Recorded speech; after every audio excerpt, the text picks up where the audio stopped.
Chapter 933. Thump, thump, thump. The already broken wooden door, under the external force, made a rhythmic tremble, dust rustling down. After a long time, the sound of footsteps came from the courtyard. The footsteps were very slow, stopping and pausing, indicating that the owner of the footsteps was walking very slowly. After a long time, an old voice came from the other side of the door. "Who is it?" "It's me." A rough voice came from outside the door. "You are De Zhuang from the east side of the village?" "Yes, I am De Zhuang." Old Man Lu, quickly open the door. The sound of a wooden bolt being moved came from inside. The wooden door creaked open, and an old face peeked out from inside. Seeing the unfamiliar man outside the door, the old man was startled and blurted out, "You are not De Zhuang." A trace of panic appeared on his face, and he hurriedly closed the wooden door. The big man stretched out a hand and gently pushed against the wooden door, and the wooden door could no longer close. "Sir, this is not right."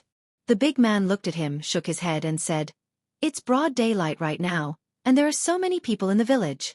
There are 3 people squatting under the tree opposite, and I can't do anything to you. Even if I'm not De Zhuang, you don't have to be so panicked. Aren't you exposing yourself here?" Seeming to realize the problem with the big man's words, the expression on the old man's face regained some calmness, and he asked, "Who are you, and why are you pretending to be De Zhuang?" The big man looked at him, smiled and said, "Is young Duke Qin inside?" The old man's expression changed again, and he suddenly shook his head, and immediately said, "I don't know any young Duke Qin, and I don't know what you are talking about. If you don't leave, I'll call for help." "You've exposed yourself again." The big man looked at him and said helplessly, "Even if you don't know young Duke Qin, you can just tell me. Why are you acting so agitated, as if you're afraid that I know him, and you're closing the door and calling for help? Aren't you clearly telling me that young Duke Qin is inside?" After saying this, the old man's face was already pale and bloodless. The burly man sighed and said, "Although young Duke Qin is not a good person, he is still surnamed Qin. Even if he dies, he can't just casually die outside." Seeing the old man's face turn even paler and his body tremble uncontrollably, the large man was stunned for a moment and asked in disbelief, "He can't really be dead, right?" The old man's body trembled even more violently. A moment later, the burly man looked at the old man and said with a conflicted expression, "A dead one is fine too." Young Duke Qin of the Qin clan, who had fled to avoid punishment, had returned. However, he was carried back. When he was carried back, he had already lost all signs of life. According to the coroner's examination, the corpse's 4 limbs. No, all 5 limbs were broken. His entire body was covered in burns, and there were countless knife wounds all over his body. He was almost like a sieve. One could imagine the inhumane torture this little duke had suffered before he died. There was no way to solve this case. The body was found by a riverbank 10 li away from Jingdo. It had been soaked in the water for a long time and had long changed beyond recognition. No clues could be found. If it were not for the jade pendant he had on him that proved his identity, the bailiffs of the yamen would not have recognized him as young Duke Qin. The Qin family had just experienced a great change. Now, they had to hold a funeral. Prime Minister Qin, the old sending off the black, could be said to be extremely tragic. When the people of Jingdo learned of this matter, they were also affected by this sorrowful atmosphere. Every household was decorated with lanterns and banquets. The atmosphere was very lively. The biggest wastrel in Jingdo would finally no longer harm people. The people no longer had to be on edge. Even some minor nobles dared to let their wives and concubines go out. Nothing could compare to this joyous event. In the Qin family, the servants wore plain mourning clothes. The 5th master of the Qin family supported Prime Minister Qin and slowly walked into the mourning hall. After the 2 of them walked in, everyone in the mourning hall left one by one. Prime Minister Qin's expression was calm. There was no sadness or joy on his face. It was just that his originally straight back, after bending, could no longer straighten it. He supported Prime Minister Qin to sit down and said softly, "Father, your health is not good. Don't be too sad." Prime Minister Qin raised his head and looked at him. He asked, "Did you do it yourself?" Hearing this, Qin's body stiffened. He quickly relaxed and shook his head. "No." Prime Minister Qin refused Qin's support and stood up from the chair. He slowly walked out of the mourning hall and looked back. The eldest son of the Qin family was now lying in the coffin in the middle. He turned his head again. The once prosperous Qin family only had one son left of the 5 sons. The next generation was either affected by their fathers or brought back to their parents' home because they were too young. The Qin family now only had 2 people left. It could no longer be called a family. He wanted to look up at the sky and laugh, but he could only make a sound like a broken bellow. Haha, this old man's whole life, this whole life. Li Yi was reading a poem. It was a poem written by Mississippi Lu. He never knew that Mississippi Lu could actually write poems. She had only started reading for a short period of time. He was afraid that she could not even recognize all the words. This jump was really too big. The second young lady of the Lu clan stood beside him and asked, "Is his handwriting ugly?" Li Yi shook his head and said, "Not at all. If your writing is ugly, there is no good writing in the world." He said this not only because he wanted to flatter Mississippi Lu. Mississippi Lu might not be able to recognize all the words, read articles, or write poems, but she could write good writing that countless people would envy.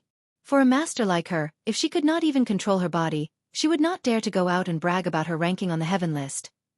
What's more, her handwriting was very similar to the one she usually used.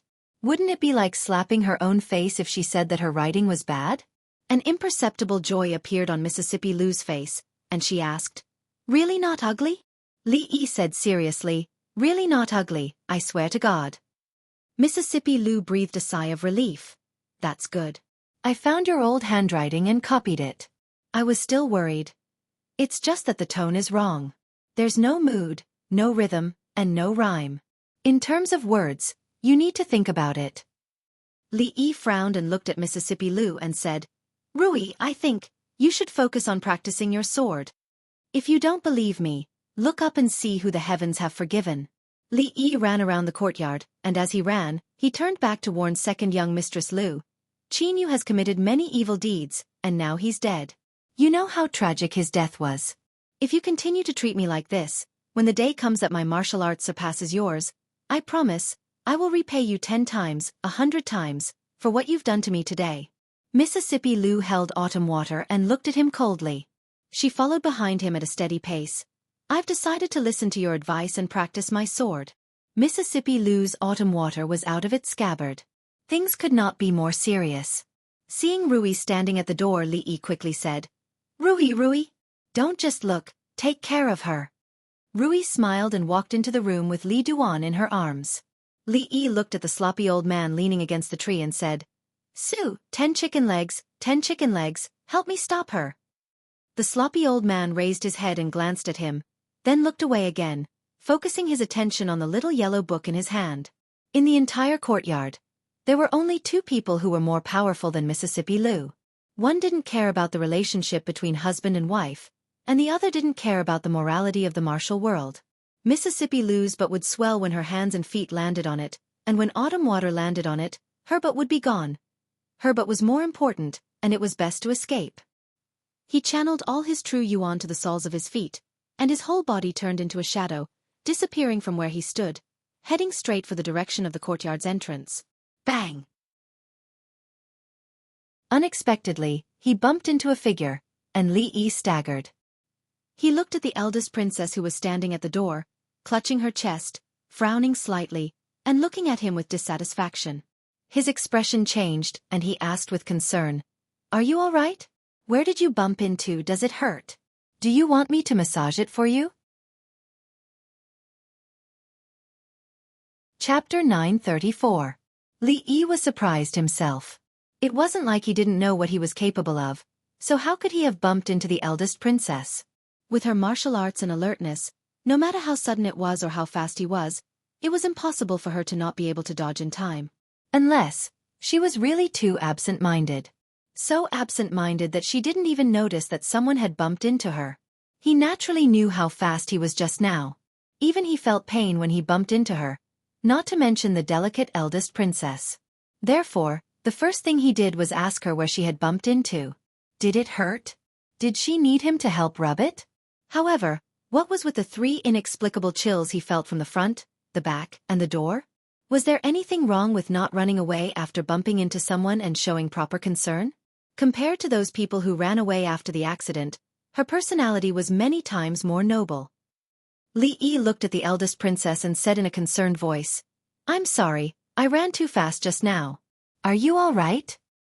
"I'm fine." Emingzu covered her chest with one hand and shook her head, but her brows were still slightly knitted. No wonder it felt so soft just now. Li Yi realized where he had bumped into and he couldn't help feeling even more worried.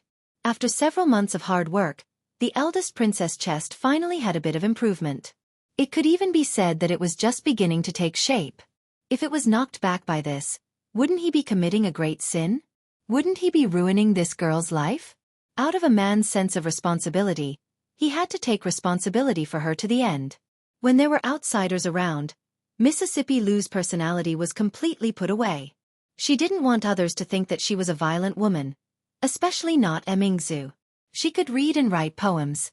She was also skilled in both literature and martial arts, not any worse than Emingzu. When she sat down at the table, the eldest princess put her hand down from her chest. When Li Yi looked at her carefully, he found that she was very different from before. Although her clothes were as neat as before, and her hair was not disheveled, her complexion was much more haggard than a few days ago. She seemed to be extremely exhausted, and this exhaustion was not shown on the outside, but on the inside. In the past, when she stood next to Second Miss Liu, the only thing that she could compare to Second Miss Liu was her luxurious temperament and her equally good looks. Now, her temperament was gone and her beauty was gone. Although her haggard appearance gave her a different feeling, it was a beauty that only a few people like him could appreciate. Li Yi was really worried this time and asked, "What's wrong? Why is your face so bad?" She was not like this even during the busiest times of the imperial court. Even if she had a few special days, she should not be so haggard.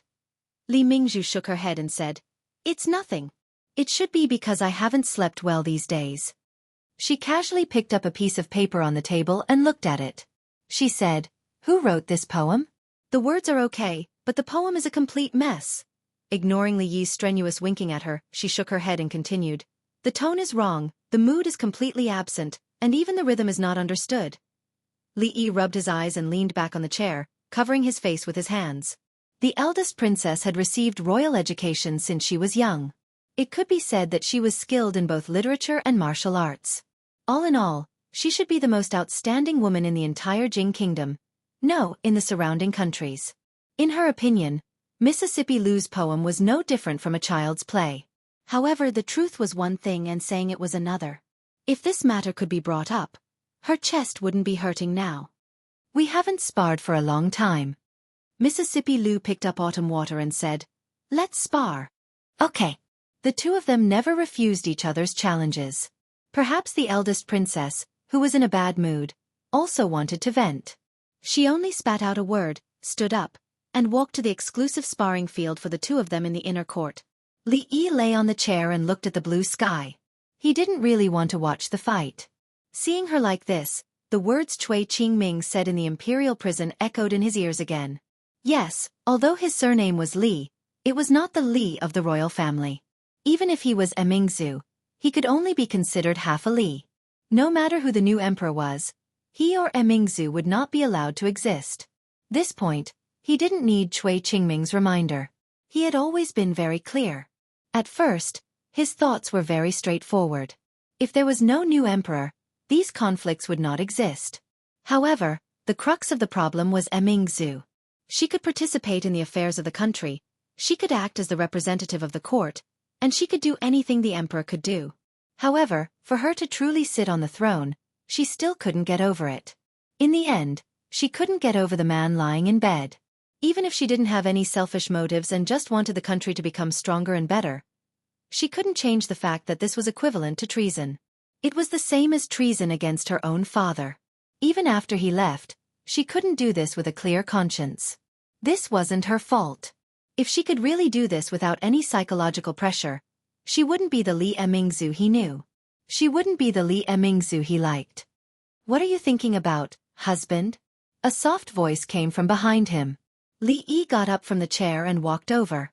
He pulled Rui's hand and sat down on the stone bench beside him. He said, "Something troubling me." Rui looked at him and asked, "It's been so long. Haven't you made a decision yet? Li Yi looked at her in surprise and shock. He asked, Decide what? Ru Yi smiled and said, although I don't know what my husband is hesitating about, this matter must be very important. Otherwise, my husband wouldn't have used more than 2 years and still haven't made a decision. Rui didn't like to talk like Xiao Huan and chatter. She also wasn't like Mississippi Lu who spoke like gold. She always saw everything and remembered it. Some of Li Yi's subtle emotional changes could be hidden from Xiao Huan and Rui, but it couldn't be hidden from her. Rui leaned on his shoulder and murmured, Is it hard to decide? It wasn't just the eldest princess who found it hard to decide. Even Li Yi himself had never truly made up his mind. He sighed and said, One step is the sky, one step is the earth. It's very difficult. Rui held his hand tightly and said, No matter what happens in the future, I and Rui will accompany you to the heavens and the earth. With her words, Li Yi didn't have anything to hesitate about. Whether it was to the heavens or the earth, he would always have Rui by his side. Mississippi Lu. Forget about it. She would only beat him until he cried. Whether to advance or retreat, he decided to let Emingzu make the choice. He gently kissed Rui's face, stood up and walked towards the inner courtyard. In fact, he didn't think highly of the eldest princess in this competition. One was diligent enough to challenge him every day to improve her strength, while the other was always burdened by court affairs and neglected her martial arts. One advancing and one retreating, the gap between them quickly became apparent. Sure enough, the sound of their previous competition was bang bang bang, but now it became bang bang bang. Li Yi passed through a moon gate and saw that the eldest princess was pressed down by Mississippi Lu. He raised his hand and quickly fell down, hitting a certain perky part of her body. That was how the sound of bang bang bang came out. As he hit, he frowned and asked, Do you submit? Li Yi stood still, thought for a moment and asked, Do you need my help?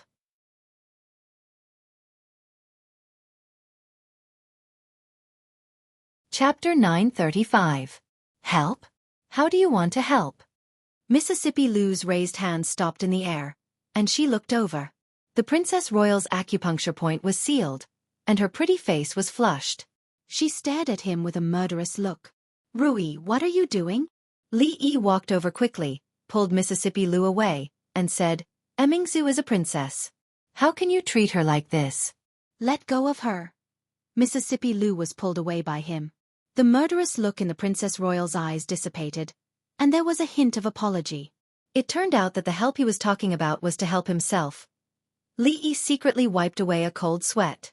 Although he also wanted to try what it felt like to spank the butt of a princess who might become an empress in the future, it was just for the moment. There was still a long way to go. To Rui, just thinking about it made him tremble. After the Princess Royal was helped up by him, she still couldn't move. Li Yi looked up and down, left and right, and asked, Have your acupuncture points been sealed? Where was it? I'll help you unseal it. The Princess Royal's face turned red again, and she didn't say anything. Mississippi Lu came over, pushed him aside, and gently touched Mingzhu's chest. Although she was humiliated by Mississippi Lu, she didn't do anything drastic after her acupuncture points were unsealed. She got up and walked to the hot spring room, and said lightly, I'm going to take a bath. Get me a change of clothes. Li Yi followed Mississippi Lu to the front. She suddenly turned around and asked, I'm going to get her a change of clothes, and I'm going to take a bath. Do you want to come with me? Li Yi hesitated. I don't think that's a good idea. When Mississippi Lu began to roll up her sleeves, Li Yi waved his hand and said, I just took a bath this morning. I don't need it this time. After that, he turned around and walked in the direction he came from. After being spanked by Mississippi Lu, the Princess Royal took a shower and changed her clothes. She looked much more energetic than before. The clothes she was wearing belonged to Mississippi Lu. They were about the same age and height. She could wear whatever Mississippi Lu could wear, but Mississippi Lu might not be able to wear what she could. Li noticed that Mississippi Lu's gaze kept drifting towards the Princess Royal's chest, and there was some doubt in her eyes. The relationship between the two of them was really strange to the extreme. They were enemies and friends at the same time. Li Yi couldn't figure it out, but there was one thing he was very clear about. The two of them were indeed getting closer. With the Princess Royal's character, she could actually act as if nothing had happened after being spanked. With their habits, they would actually take a bath together with each other. This made Li Yi involuntarily think of Zue Mo and Ruoqing. What was wrong with the women around him? Emingsu tucked a strand of hair that was still a little wet at the temples behind her head. She looked up and asked, "Have the princes sent you invitations?" Li Yi nodded and said, "There are quite a few." The ones who were the happiest about the king of Shu losing power were not him or the princess royal, but the princes who used to be below the king of Shu. In the past, the king of Shu had a respected status and had the support of the Cui family and many forces in the court. The other princes could not see any hope at all. Now that the king of Shu had fallen, wouldn't the throne be chosen from among them? Therefore, these days, the princes whose fiefdoms were close to the capital had already rushed back to the capital. Those whose fiefdoms were far away were also on their way back after receiving the news. Naturally, returning to the capital was not just to watch the show. Returning to the capital was to win over the officials and nobles, strengthen oneself, and accumulate chips for the future struggle for power. In the past few days, Li Yi had already received several invitations to banquets. Of course, those invitations were now either lying at the bottom of the furnace or under the carriage. He was not the only one who made such a choice. Any official with status and some knowledge in the capital would not make a move to choose a side before the situation was clear. The struggle for the throne was not a game. If one chose the wrong side, it would not only implicate oneself in the future. Perhaps one's family would also be implicated. The previous wave of people who had chosen a side in advance had already died. Not only did they have to think for the country, but they also had to think for themselves. Li Yi also had to think for himself, think for Rui, think for Rui, think for Xiaohuan, think for Zumo, think for Ruoqing, think for many people. It was also a sin to be too outstanding.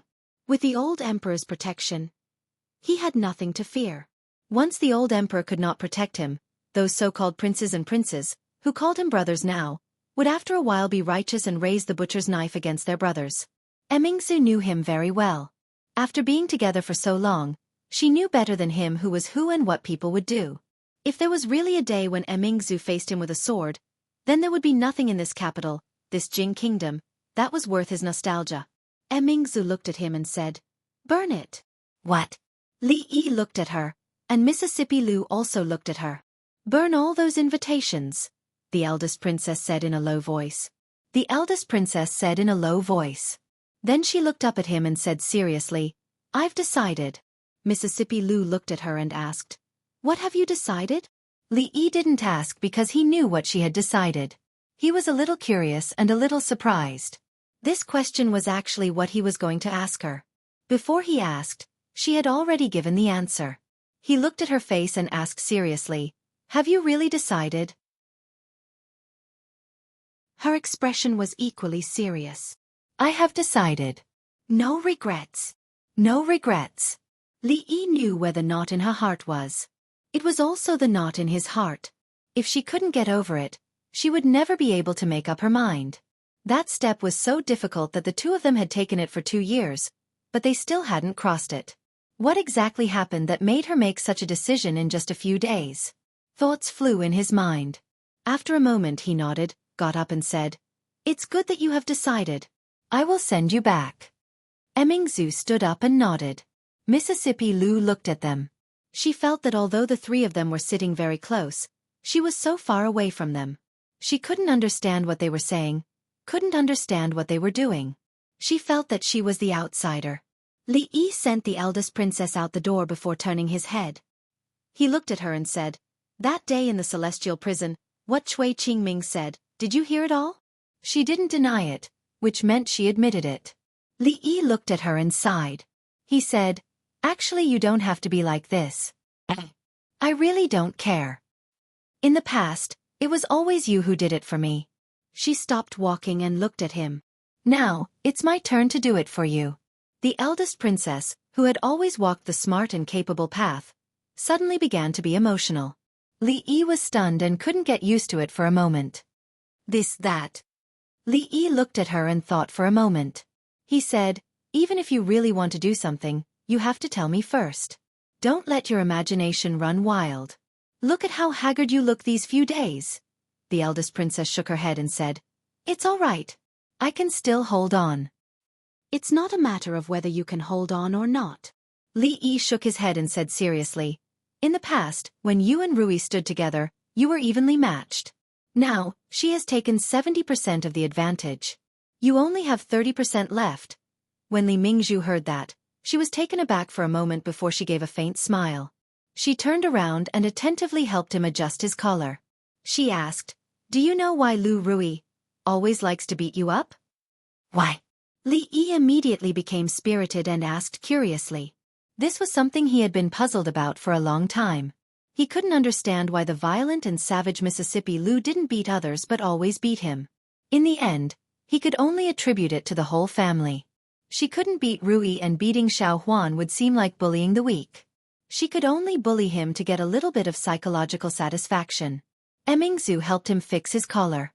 Then she clenched her fist again and said, "Because I also like."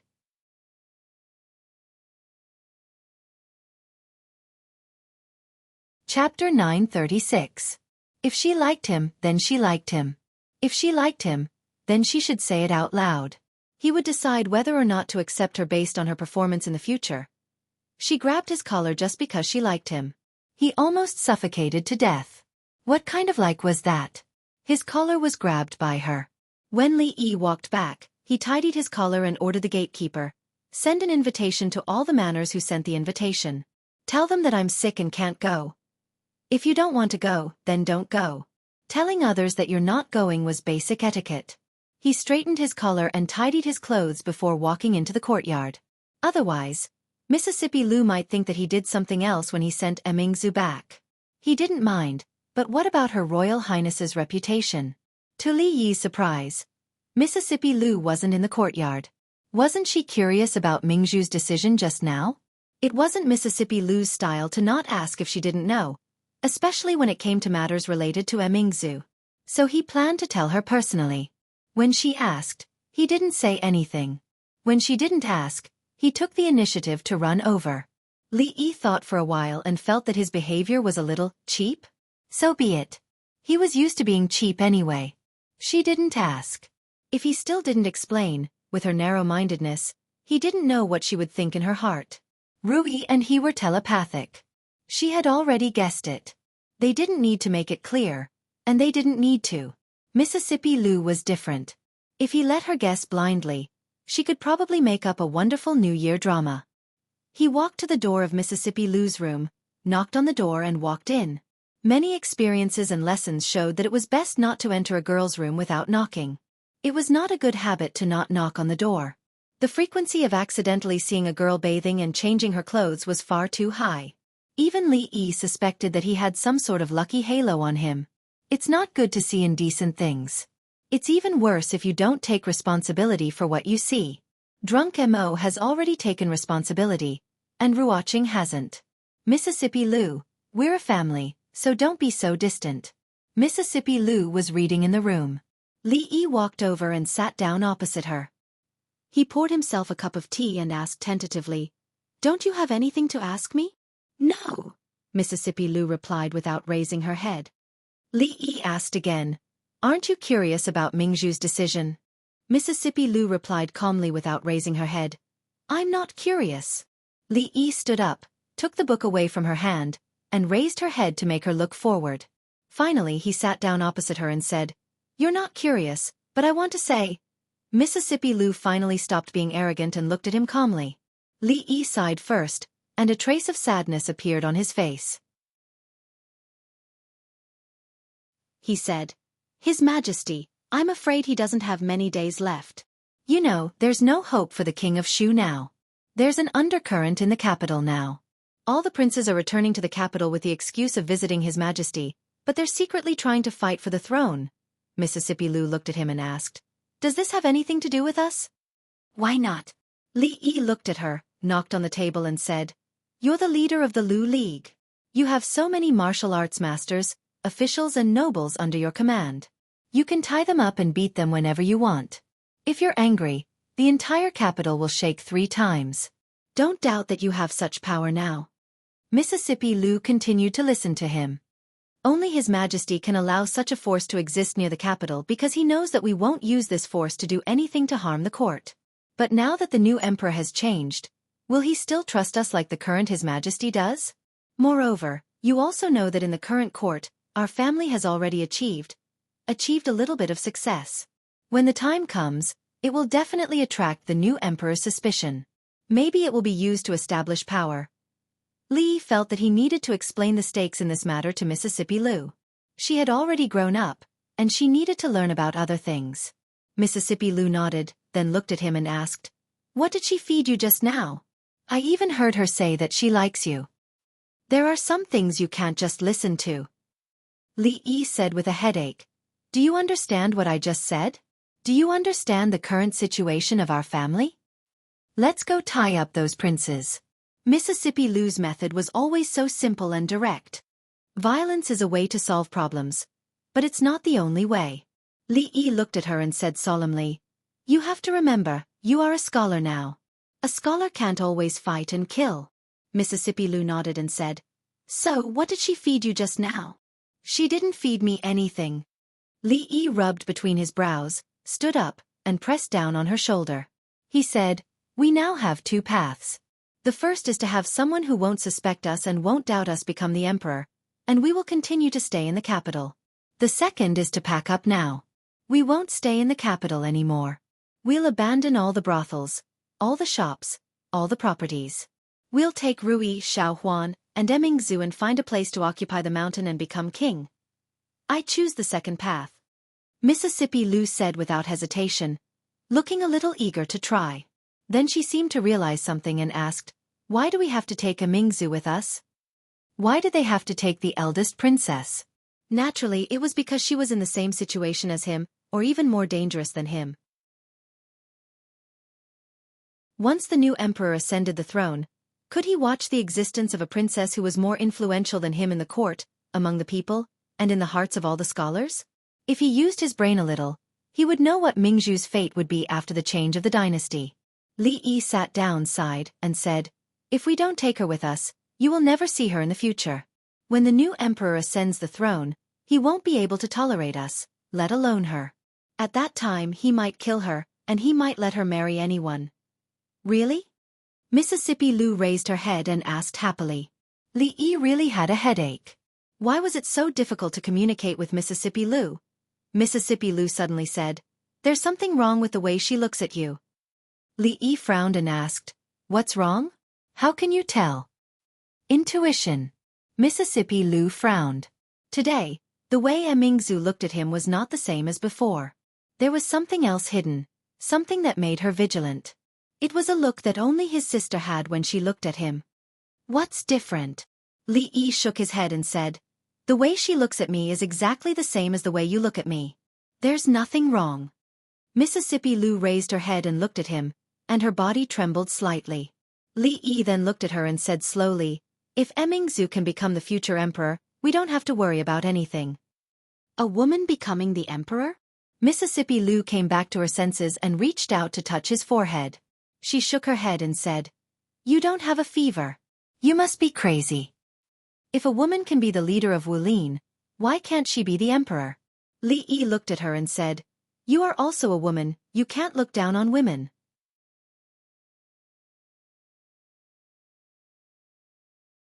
Chapter 937. It seems that you are really crazy. After touching her forehead and checking her pulse, and ruling out the possibility of fever and qigong deviation, Mississippi Lou said with absolute certainty. She no longer cared about Mingzhu's gaze. She crossed her arms in front of her chest, looked at him and asked, "In the martial arts world, martial arts are respected, regardless of gender or age. The emperor is different. Since ancient times, has any woman ever been the emperor?" What she said was wrong. There were too many women who had been the emperor, too many to mention. Let's not talk about the distant ones, let's just talk about... Mississippi Lou's question was off topic. It was not the point they were talking about at all. Lee looked at her and asked, "There is a first time for everything. Before you, has there been a woman who has been the chief of Wulin?" Before Mississippi Lou, there had not even been a chief of Wulin, let alone a woman who had been the chief of Wulin. Why couldn't there be a female emperor? Emingzu is different from other princes and princesses. She has a very high prestige in the court. After the fall of the Chui family, all the civil and military officials in the court are very convinced of her. In the hearts of the people, In the eyes of the scholars, no one can compare to her. If she was a man, I'm afraid she would have been sitting on that throne long ago. This kind of unprecedented thing was suddenly brought up, of course. It was hard to accept. Fortunately, under his subtle influence over the years, Mississippi Lou's ability to accept new things was very strong. Her eyes showed a look of understanding, which made Li very happy. Mississippi Lou looked up at him and asked, "If Emingzu becomes the emperor, can't she get married?" Li nodded. He had seen the emperor, but who had the ability to marry the emperor? Mississippi Lou asked again, "Then she can't build a harem?" "What are you thinking about? Emingzu isn't that kind of person." Li knocked her head with his finger. After he realized it was Mississippi Lou in front of him, not Xiao Huan or Lolita. Half of his buttocks left the chair, ready to escape at any time. Surprisingly, Mississippi Lou didn't seem to care about his unreasonable behavior. She held Autumn Water and said, "Okay, since you want to help her, then help her." Although Mississippi Lou was usually a little unruly and headstrong, she was still very reasonable at critical moments. Li was very pleased. Then he thought of something and looked at her and asked, "Just now, you said that the way Mingzu looked at me was strange. What's wrong?" "Nothing." Mississippi Lou's tone was very unfriendly. She glared at him fiercely and turned around to return to her room. Being stared at for no reason, Li felt a little wronged. But if she liked to stare at him, then so be it. Anyway, she looked pretty good when she stared at him. Seeing that there was only half a year left until the new year, the next few days would be very busy. The old generals had to go from house to house to get closer to each other. Otherwise, the next time they went to court, there would be no pillow to sleep on. Other important officials in the court also had to find opportunities to contact them. In addition, the royal family had lost face this time. They had to think of a way to regain some of the face they had lost to the king of Shu. Emingzu was the pride of the royal family and also the most suitable candidate. The brothel had to come up with some new dramas and stories to praise her achievements. There was no need to exaggerate how good the Princess Royal was. The people had their own scale. Changing the marriage law, opening a medical center, opening a school, managing the court. She was simply a role model for a good princess in the new era, a role model for future generations. There was no other in the world. The warm autumn sun hung high in the sky. The weather was rare. A clean white cloth was spread on the grass. In 2 months, the two little guys would be 1 year old. Now was the time for them to move around more. They crawled around on the white cloth. Xiao Huan and the maid named Yenji from the prince's mansion watched them from the grass. Rui and the prince's concubine were on a boat on the lake. The proud Lolita held her arm to accompany them. It was too far away to hear what they were talking about. Li sat in the pavilion in the middle of the lake and ate a grape. He asked casually, "I heard that a few more princes have returned to the capital?" 3. Li Xian nodded and said, "However, it's useless for them to return to the capital. Even if there's a fight for the crown prince, it won't be their turn." Li Xian shook his head and said, "They might as well learn from the others and stay in their feudal lands obediently. Right now, it's easy to enter the capital but hard to leave." Li Xian's words were not without reason. Everyone knew what the princes who had returned to the capital at this time were thinking. However, there was only one position. If they managed to get it, they would transform from a flood dragon to a dragon. If they failed to get it, they could only be a snake, and there was a high chance that they would end up as a dead snake. It was better for those princes who knew that they had no hope of getting the throne and stayed in their feudal lands obediently. It was better to be an idle prince who stood aloof from worldly affairs than to lose their lives. There are 6 adult princes who have stayed in the capital. Prince Qi and Prince Xian are the 2 with the most backing. Of course, they still can't be compared to the king of Shu in the past. However, now that the Chui clan has fallen, there's no hope for the king of Shu. On the surface, it seems that they have the highest chance of getting the throne. Note, the title Prince Qi was something I randomly came up with back then. I didn't take the Qi kingdom into consideration, and there's no other meaning to it. It's useless to dwell on these meaningless things. Let's just treat it as an ordinary title. Li threw the grape skin into the lake, and fish immediately swam over. He then asked, "These princes probably won't be able to stay idle for the time being, right? How can they possibly stay idle?" Li Xian shook his head and said, "They're busy visiting the officials of the imperial court, sending gifts everywhere, forming cliques and seizing power. He suddenly looked at Li Yi and asked, "What should we do now? If you and Mingzu have made any decisions, don't hide it from me again." Li Yi looked at him and said, "Don't you know how to read lips? There's no need for us to tell you to know what we're talking about. Who can hide it from you? You don't have to mock me." Li Xian shook his head and said, "At that time, I wasn't good enough. But it's different now. As long as I'm not too far away and can't see clearly, I can almost guess what you're talking about. Moreover," he changed his tone and said, "even if I don't look, I can guess what Mingzu will choose in the end." Li Xian said with certainty, "For her and for you, she will definitely do it." "You guessed it?" Li Yi looked at him in surprise.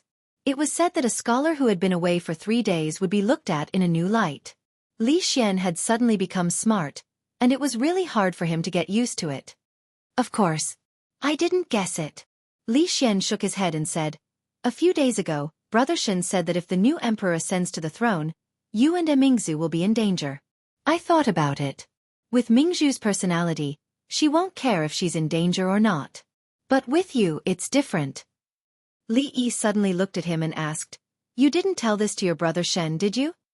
Li Xian shook his head and said, "I'm not stupid. This kind of thing, other than the 3 of us, I can't tell anyone else.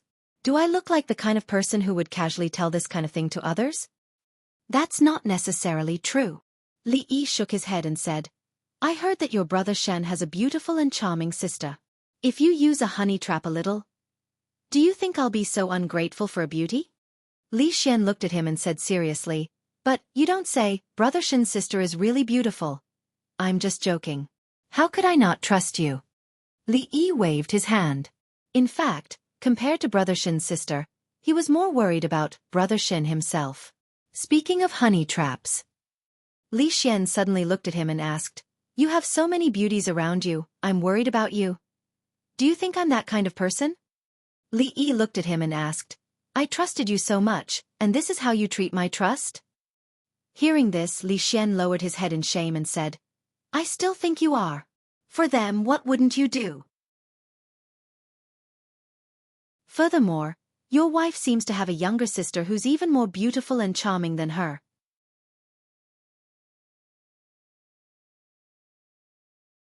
Chapter 938. Like a flower, like jade, enchanting. Like jade, enchanting. When Mississippi Lu becomes enchanting, Li Yi will also be able to smile in the underworld. Li Xian's face showed a thoughtful expression, and he suddenly asked, "Do you think it's a good idea to let Mingzu sit in that position?" Li Yi peeled an apple, took a bite, put it aside, and picked up another one. "Whether it's for you or for Mingzu, it's the safest for her to sit in that position." Li Xian looked at the pieces of apple skin he peeled and fell down in a spiral shape, and asked, "It's a good thing for any one of you, but what about the 2 of you?" "What do you mean?" "You know what I mean." Li Xian looked at him meaningfully, and when the last piece of apple skin fell down, he stretched out his hand and said, "Thank you." Crack. "I don't know." Li Yi took a bite of the apple, and with one in each hand, he got up and walked out of the pavilion. Rui and the crown princess had already come down from the boat. The 2 little fellows seemed to be very interested in the water, so the 2 had to bring them onto the boat. With Rui around, there was no need to worry about safety. The arrogant Lolita did not get on the boat this time. She trotted over and snatched an apple from Li Yi's hand. She did not care if he took a bite or not, and happily chewed on it. "I don't care what you and Mingzu think, and I don't care what's going on between the 2 of you." Li Xian walked over from behind, holding an unpeeled apple in his hand. After taking a bite, he said, "Let's get through this first. Those fellows in the imperial court have been spoiled. It's time for them to calm down and think about it." After hearing what he said, Li Yi found that he had to face a reality. He had only seen Li Xian a few times recently, but he was no longer the silly and adorable Li Xian from before. Could it be that he had learned this cleverness from Brother Shen? However, this was also a good thing. At the very least, after he became smarter, he could save himself some trouble. The Tsundra Lolita raised her small face and asked, "Brother Xian, what's going on with you and my royal sister?" Li Yi patted her head and said, "He's talking nonsense. Don't listen to him." As she watched Li Yi's figure disappear into the distance, The Tsundere Lolita didn't follow him. She silently nibbled on an apple and muttered, "Sir, you're just brushing me off." Imperial Mother once said that if a man brushed you off and said no, then he really did. These days the capital was in chaos, unprecedented chaos. A clan with 100 years of history like the Chui clan had suddenly fallen. So how to deal with the Chui clan was a huge problem. How should the officials and nobles that were implicated because of the Chui clan be dealt with? The crimes of the 30 or so families from before had almost been proven, but the implications were too great, so no one dared to make a rash judgment. The king of Shu had fled. Noble consort Chui's position as noble consort had been taken away, and she was still waiting to be dealt with in the cold palace. His Majesty was seriously ill, and the officials had yet to discuss a plan. Some of the envoys from the Qi kingdom had already left the capital. Such a major event had happened in the Jing kingdom. Presumably, the other countries would soon receive the news. When that time came, there would probably be a lot of trouble. The various reforms of the imperial court were still being carried out, and various yamen were constantly dealing with chores. Recently, there had been frequent handover of official positions, and it was difficult for the newly appointed officials to grasp the rules in a short period of time. Prime Minister Qin was sick and had already taken a leave of absence for more than a month. There was no one to preside over the reform, and it couldn't be reversed or stopped. Under such circumstances, the princes had entered the capital without being summoned. Although it was against the law, they were ostensibly visiting the emperor, and no one could use this reason to expel them. It would be fine if they behaved themselves in the capital, but these princes were each more anxious than the other. They kept on visiting the important officials in the imperial court, and it was obvious how desperate they were. Of course, the most important thing was that the eldest princess was also sick and hadn't attended court for 3 days. When Her Highness was around, although these things still existed, Her Highness would always be able to make proper arrangements for everything. Now that Her Highness was sick, the morning court session wasn't held, and the officials were without a leader. Chaos everywhere. During these few days, all the officials from the 3 provinces, 6 ministries, and 24 departments were looking forward to it. When Her Highness was around, they didn't feel anything. Now that Her Highness had taken a leave of absence, the entire imperial court seemed to be in a mess. In the Shangshu province. This new policy was proposed by Her Highness. Now that the implementation has met with obstacles, it needs to be resolved immediately. What should we do? Lord Dong, you've been with the princess for a long time. Please say something. Dong Wenyun shook his head and said, "My understanding of this is limited, and I don't dare to speak recklessly." Suddenly, someone slapped the table fiercely and said, "What is Prince Exine trying to do? The invitation has already been sent to the Shangshu province. Is he that impatient? These are all small matters. How should we deal with the Chui clan's matter? His Majesty and the princess haven't given us any information, so we can't make a rash decision." Prime Minister Qin. Prime Minister Qin hasn't been here for a long time.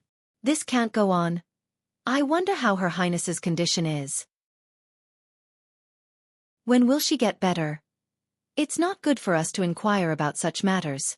The complicated imperial court affairs caused countless officials to feel troubled, and the entire Shangshu province was in a state of chaos. This is the Shangshu province. What's with all the commotion?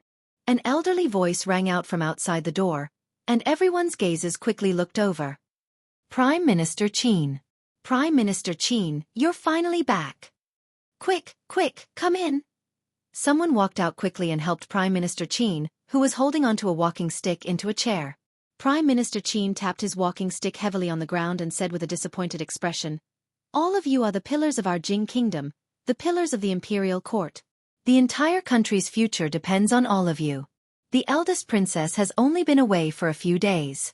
Look at all of you. Look at all of you. Do all of you still look like officials of the imperial court?" Hearing this, everyone lowered their heads in shame. Prime Minister Qin was right. They had already forgotten what it was like in the past. However, ever since the eldest princess took over the government, whenever they encountered any problems that they could not solve, they would just need to submit a report, and there would be a perfect solution very soon.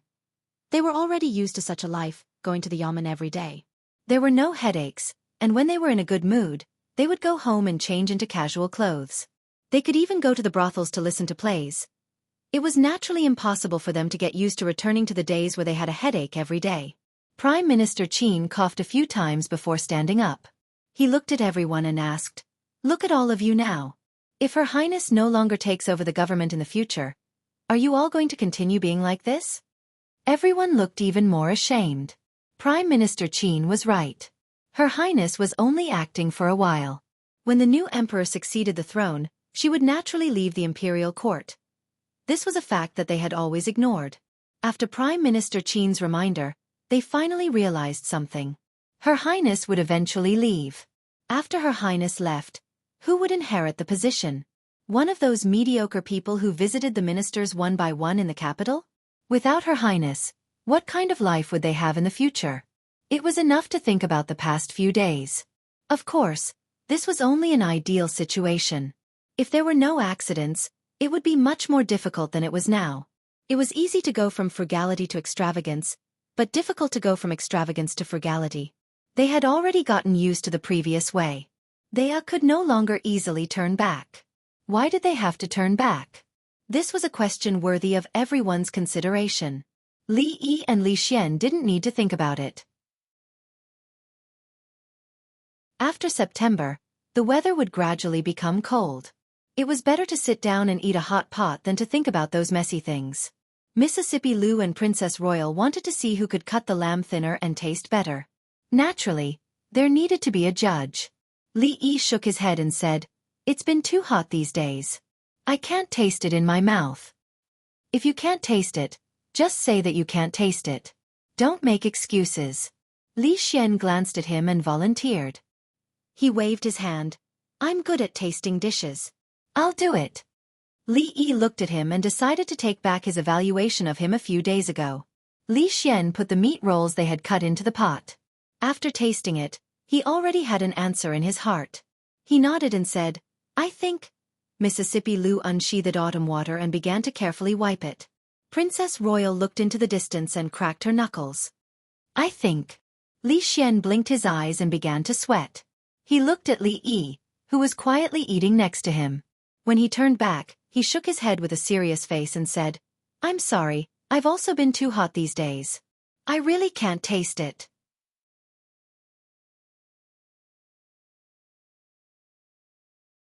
Chapter 939. In the end, in order to prove that Emingzu and Rui's culinary skills were on par, Li Xian finished all the remaining meat rolls by himself. Perhaps it was because he had eaten too much, but his face was red. He looked at Li Yi with a resentful gaze. Young people had to grow up. In the past, he had been as innocent as Li Xian. Later on, he was taught by Mississippi Lu and the Princess Royal.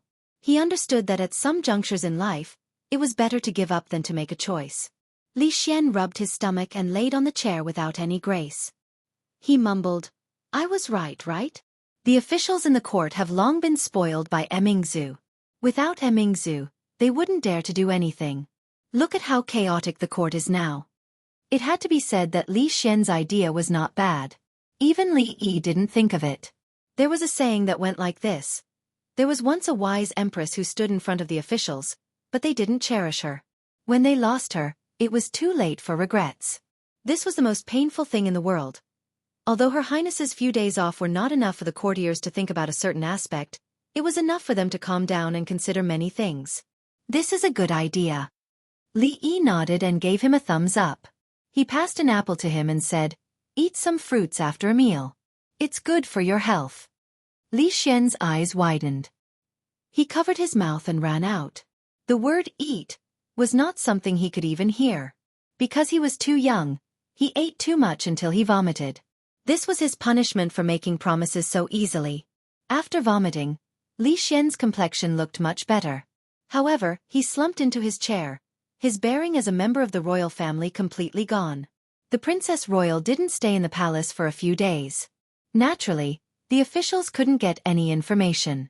The strange thing was that she and Mississippi Lu were enemies, but they were always together. Except for sleeping, they spent most of their time together. Li Yi couldn't figure it out. Besides martial arts, what else did they have in common? They couldn't be exchanging experiences other than fighting, right? This made Li Yi a little worried. He looked back at Li Xian and asked, "Help me see what they are talking about." He was now very convinced by Li Xian's lip reading, and he finally discovered his greatest strength. Never underestimate a man with a gossipy heart. Because you never know how much effort he would put in to peep. I can see clearly only when I concentrate. Don't disturb me. Li Xian took out a small telescope from his sleeve and put it to his eyes. Emingzu said that your Rui is too violent. It's not good to always use force on you, and the places he hits are not elegant. Li Yi was deeply gratified. Her Royal Highness was a princess after all. She would love others. This was something that Mississippi Lu, who only advocated violence, would not understand. She also said that she found a secret skill in the palace's library a few days ago. It can make people feel unbearable pain when performing the skill. After the skill is performed, it will return to normal without leaving any trace. She suggested that your Rui learn it. Li Yi suddenly remembered that he also had something to suggest to Rui. Right now, Emingzu was still the eldest princess. The two of them could often compare notes with each other. In the future, there would not be many opportunities like this. Rui wanted to seize the opportunity to humiliate her a few more times. After all, a tiger's butt could not be touched, and an empress's butt could not be spanked. If he did not take advantage of this opportunity, there would not be another one in the future. If she needed help, he could provide it for free. Ministry of Revenue. Minister of Revenue Qin Huan personally saw a person out of the yamen with a smile on his face. He said, "These days, the Ministry of Revenue has been busy with the tax reform. If not for you, I would have a headache." Zhang Shichen shook his head and said, "Lord Qin, you are exaggerating. As the Assistant Minister of the Ministry of Revenue, this is my duty." Although there was a difference in rank between the two, Zhang Shichen was not only the Assistant Minister of the Ministry of Revenue, but also the Governor of the capital. He held two important positions. Qin Huan was very polite to him and said with a smile, "These days, Lord Zhang, you must be very tired from running between the yamen and the Ministry of Revenue. Quickly go back and rest. Leave the rest of the Ministry of Revenue to someone else. Her Highness's condition has improved. I still have to go to the palace to report. Lord Qin, please see me off." Zhang Shichen cupped his hands and turned to get into the carriage. Morning dew hall in the palace. After Zhang Shichen finished reporting, he said, "Your Highness, there are already 7 princes who have returned to the capital without His Majesty's edict. The court has different opinions on this. May I ask how this matter should be handled?" Father has no objections on this matter. There is no need to discuss it further. Emingzu put down a memorial and looked down. She said, "Recently, all the yamens have been busy. It must be tiring for you to be busy with both the capital yamen and the Ministry of Revenue." Zhang Shichen bowed and said, "This is this official's duty." Emingzu nodded and said, "Although I am working for the court, it is not easy to arrange the affairs of the two manors so well. Reward me with 1,000 bolts of silk and allow me 5 days of rest." This official is the capital governor and the assistant minister of the Ministry of Revenue. This official should do his best for the court. This is my duty. Zhang Shichen knelt on the ground and said, "Your Highness has shown me gratitude. This official will also be forever loyal to your Highness." Emingzu put down the memorial in her hand and looked at Zhang Shichen.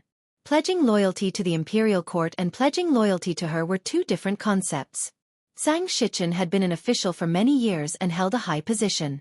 He could not understand the difference between these two sentences. After a while, she sat down again and nodded. "Rise." The capital governor was an official in charge of the capital and the Hebei region. He was only a 4th-rank official. In the court, there were many officials who were higher than him. However, in terms of status, the capital governor was no less than the 6 ministers and the chief officials of the 3 provinces. The former capital governor, Dong Wen-yun, had already become the mainstay of the Shangshu province. The 2 prime ministers had also held this position before. Generally speaking, this position was just a transitional one. Once they got through it, they would immediately become a true high-ranking official of the court. The current capital governor, Zhang Shichen, was originally an official in the King of Shu's faction. Later, he caught the eye of Her Highness and was promoted to his current position. He played an important role in a major case at the beginning of the year and received unanimous praise from the people of the capital. A few days ago, the officials in the King of Shu's faction were implicated. There were not many families like the Tseng family that survived.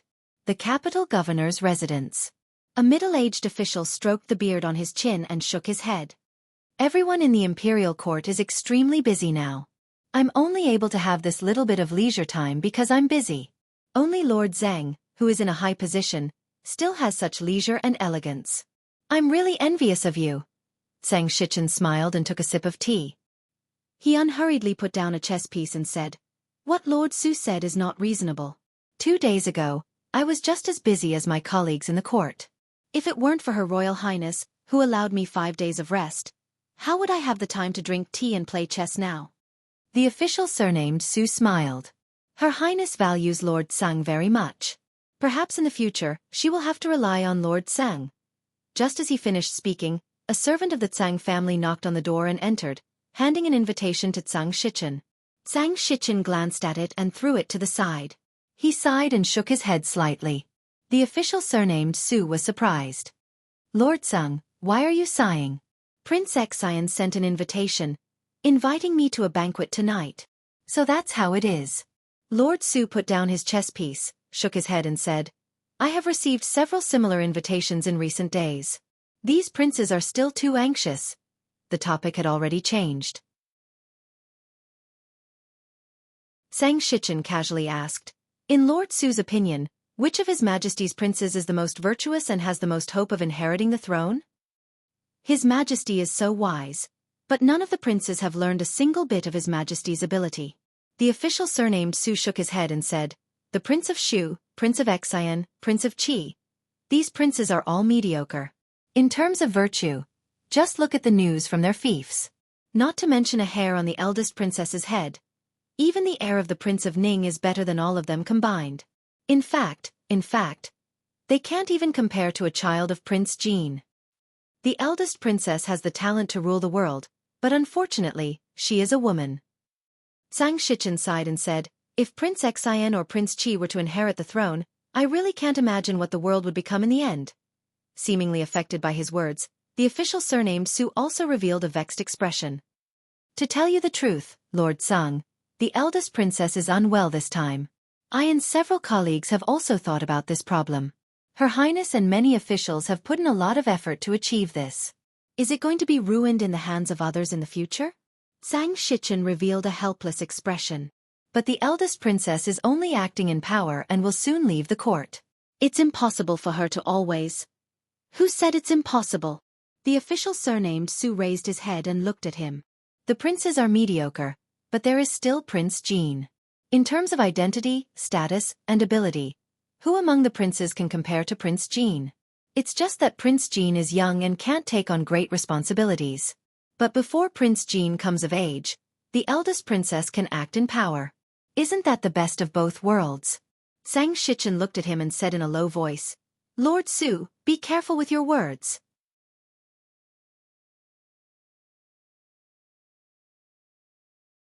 Chapter 940. Zhang Shichen looked at him and said with a frown, "Lord Su, you know, other than His Majesty, it's not appropriate for us to talk about this. The appointment of the crown prince had always been the emperor's family affairs. As foreign officials, they shouldn't say much." However, at this moment, Lord Su was obviously exposed. He waved his hand and said, "Lord Sung, I'm not afraid to let you know that this is not only my intention, but also the intention of many of my colleagues. If the throne is really inherited by one of Prince Xian or Prince Qi, then all the hard work we've put in over the years, everything Her Highness has done for the Jing Kingdom, and all the achievements we've made so far, will be for naught?" Zhang Shichen looked up at him and asked, "Are there other officials in the imperial court who think so too?" Although Prince Jean is young, he's extremely intelligent. Now, in the School of Mathematics, he's almost independent. He's only 12 years old and is still immature, but in a few years, he'll be able to support the country.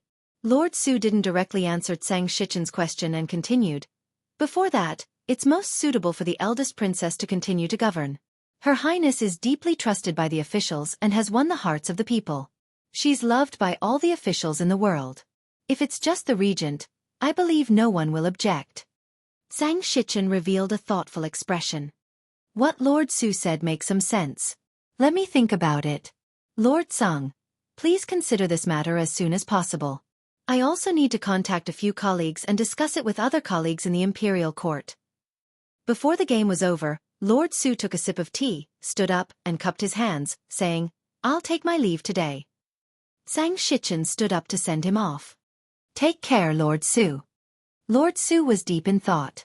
When he walked out of the capital governor's residence, he suddenly stopped in his tracks. There seemed to be something wrong.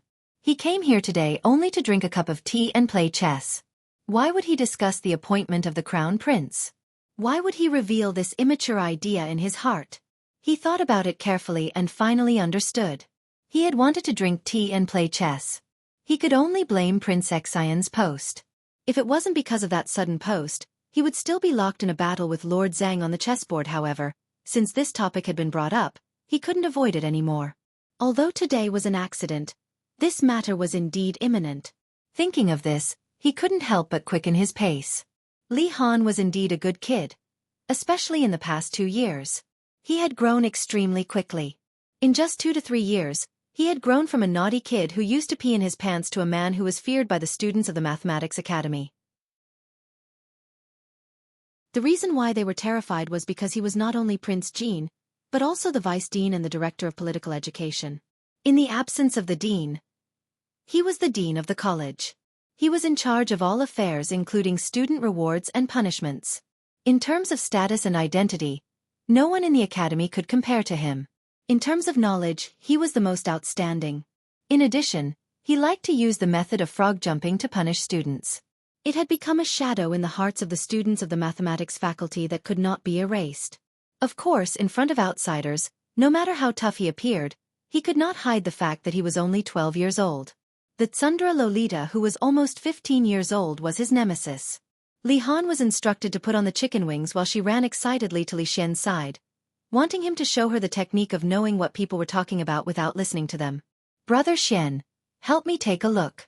What is Li Han muttering softly over there? Li Xian turned his head to take a look. After a moment, he turned back and said, He said that royal sister Shanning is the laziest and only knows how to eat. She let him do all the dirty and tiring work. Such a lazy girl, no one will want her in the future. The Tsundra Lolita ran over angrily and twisted Li Han's ear. The latter had a horrified expression and said with a trembling voice, Royal sister, how did you know? Great, you actually dared to secretly scold me. The Tsundra Lolita actually said that no one would want her in the future. The Tsundra Lolita turned her head to look in a certain direction. When she saw Li Yi sitting together with the eldest princess, she exerted even more force. Li Yi looked at Li Han, who was being chased by Shanning, and turned his head to ask Mingzu, What do you think of Prince Jean? Li Han is a good child. Mingzu nodded and said, Although he is young, he is the one who can endure hardships the most out of all the princes. These few years, he has been put in the Arithmetic Academy to train, and he has grown a lot. He has already left the other princes of his age far behind. Li Yi nodded and said, In the past, he was a little mischievous. These 2 years, he has finally calmed down. I don't know what will happen in the future, but at least for now, his nature is still very pure. The king of Shu had lost power, and the old emperor was seriously ill. Many princes couldn't wait to enter the capital, and they couldn't wait to start the fight for the throne. Their efforts didn't go to waste. After the prince's invitations and visits, the officials and nobles in the capital finally had some changes in the direction of the court. These days, the voices calling for Prince Jean, Li Han, to succeed the throne were very loud. After all, apart from his young age, Prince Jean was much better than those princes in some aspects. When he was 10 years old, he had single-handedly crushed the conspiracy of the Qi Kingdom's diplomatic mission, and saved the face of the Jing Kingdom. These few years, he had devoted himself to the study of mathematics, and it was unknown how many difficult problems he had solved for the court, and who knew how many mathematical talents he had trained for the court. Wouldn't it be better for such a person to be the emperor than those idiotic princes? Being young was not a problem. Behind him, there was the eldest princess regent. As the emperor, he just needed to grow up. In the process of growing up, if he could learn 10 or 20% of the eldest princess's knowledge, it would be enough to deal with the complicated political affairs. After all, what the officials cared about was not who would become the emperor, but whether or not the court would be as stable as it was now after that person became the emperor. Would they still be able to follow the eldest princess to get rid of the internal troubles, deter the external enemies, and implement one beneficial policy after another to make the weak Jing Kingdom stronger and stronger? Mingzu looked into the distance and said, I hope that in the future, he can be like father. Why do you care so far away? Li Yi glanced at her and said, anyway, in a few years. Mingzu tilted her head to look at him and asked, what about in a few years? Li Yi looked away and shook his head, let's talk about it in a few years. In a pavilion far away from them, Changde helped Emperor Jing to sit down slowly and stood quietly at the side. Prince Ning slowly walked over and helped him tidy up the fur coat on his shoulders, and sat beside him. Emperor Jing tilted his head and looked into the distance. These days, there seems to be some other voices in the court? Prince Ning nodded and said, a few days ago, there were suddenly more voices in the court calling for Prince Jin to succeed the throne and for Mingzu to become the regent. Emperor Jing looked forward and murmured, I did not expect that there would be a day when this country could not do without Mingzu. She has suffered. Prince Ning looked up into the distance and shook his head. Although she is a woman, as a member of the royal family, this is what she should do. After he finished speaking, he looked at Emperor Jing and asked, Imperial brother still hasn't announced it. Are you waiting for next year's court meeting? What do you think His Majesty and Prince Ning are talking about? Li Yi looked at the pavilion in the distance, then looked at Li Xian and asked, why don't you take a look? Maybe Imperial Uncle and Imperial Father are talking about something important. This is not good, right? Li Xian shook his head and took out the binoculars from his arms. What court meeting? Li Xian frowned and waved his hand. Don't talk and don't move. Otherwise, I won't be able to see it. When Li Xian was concentrating, he needed to isolate himself from the outside world. Li Yi simply held his breath. Mingzhu's lips moved as if she wanted to say something, but in the end, she shook her head and let them be. This is Xian Er's responsibility. Li Xian looked in that direction attentively and murmured, what my responsibility? What responsibility do I have? If Mingzu is a man. Li Xian couldn't help laughing. He reached out and patted Li Yi. If Mingzu is a man, you will die of anger. In order to protect him, you kept him by your side with Mingzu. Li Xian's body suddenly froze and he could no longer speak. After a long time, his face showed anger. He suddenly raised his hand and the binoculars fell to the ground and scattered.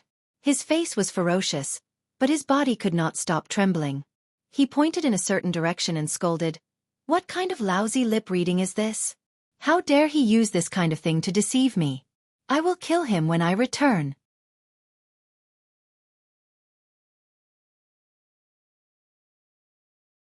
Chapter 941. In order to create a quiet environment for Li Xian, Li Yi and the eldest princess did not make any noise. Li Xian suddenly flew into a rage. After he smashed the telescope in his hand, the atmosphere became even quieter.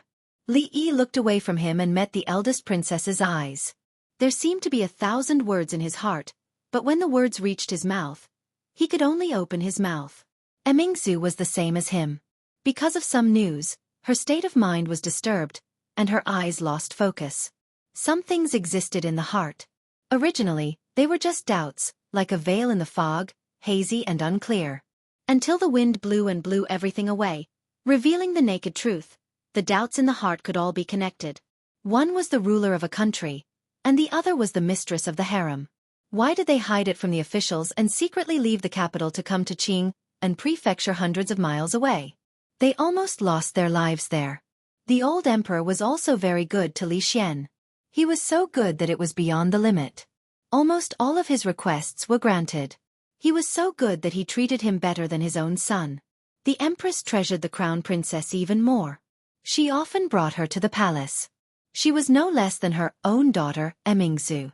On the contrary, Princess Ning frequently entered the palace as soon as she arrived in the capital. Almost everything she did, she would ask for Mingzhu's company. The Wang family abandoned the most powerful king of Shu and married their daughter to Li Xian. They were not at all worried about the revenge of the king of Shu after he ascended to the throne. This was not stupid. They were choosing sides. Li Yi finally understood where the master of the Wang family's eternal confidence came from. As wise and far-sighted as the old emperor, how could he not know the importance of choosing a successor to the country? But no matter how dangerous the situation was, he avoided this issue, because there was nothing to talk about. He already had a candidate in mind, but before that, he had to help him clear up the internal and external troubles of the Jing kingdom. Until now the Chui family had fallen, the king of Shu had escaped, the capital had been bathed in blood, and the enemies did not dare to act rashly under the threat of Tianfa. Most importantly, Emingzu and Li Xian's birthdays were on the same day. Princess Ning and the Empress happened to be in the same summer palace when they gave birth. After that, they lived in the same place for many days. Li Yi didn't know if their birthdays were on the same day, but he knew that he was extremely stupid. There were so many coincidences, so many obvious clues, but he had never thought in that direction. When he found out the truth, he couldn't even say a word. The old emperor and the empress were worried that Li Xian would be like the previous two princes who had died young and would be persecuted by evil people. So they swapped him with Prince Ning's daughter. Li Xian went to Qing and Fu, and Emingzu stayed in the capital. Who would care about a princess and think that she could threaten their throne? Of course, reality proved that they were wrong. Even if the empress gave birth to a princess, she could still threaten the throne they wanted.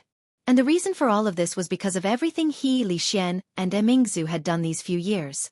Of course, Li Xian's good idea had changed the situation in the court, allowing the thing that had been hidden under the water to surface. And this was also the most laughable, or rather, ironic. He personally handed over the throne that belonged to him to Emingzu. His eagerness were even more than Emingzu himself. Li Xian stepped on the telescope that had already been broken into pieces. Then he turned his head and looked at Li Yi and Emingzu with a pale face. He murmured, "Save me!" The eldest princess raised her head to look at him. A smile suddenly appeared on her face. Like a taut string suddenly relaxing, her entire person relaxed in this instant. She said, "Actually, this is the best ending." Li Yi patted his shoulder and sighed. "Good luck.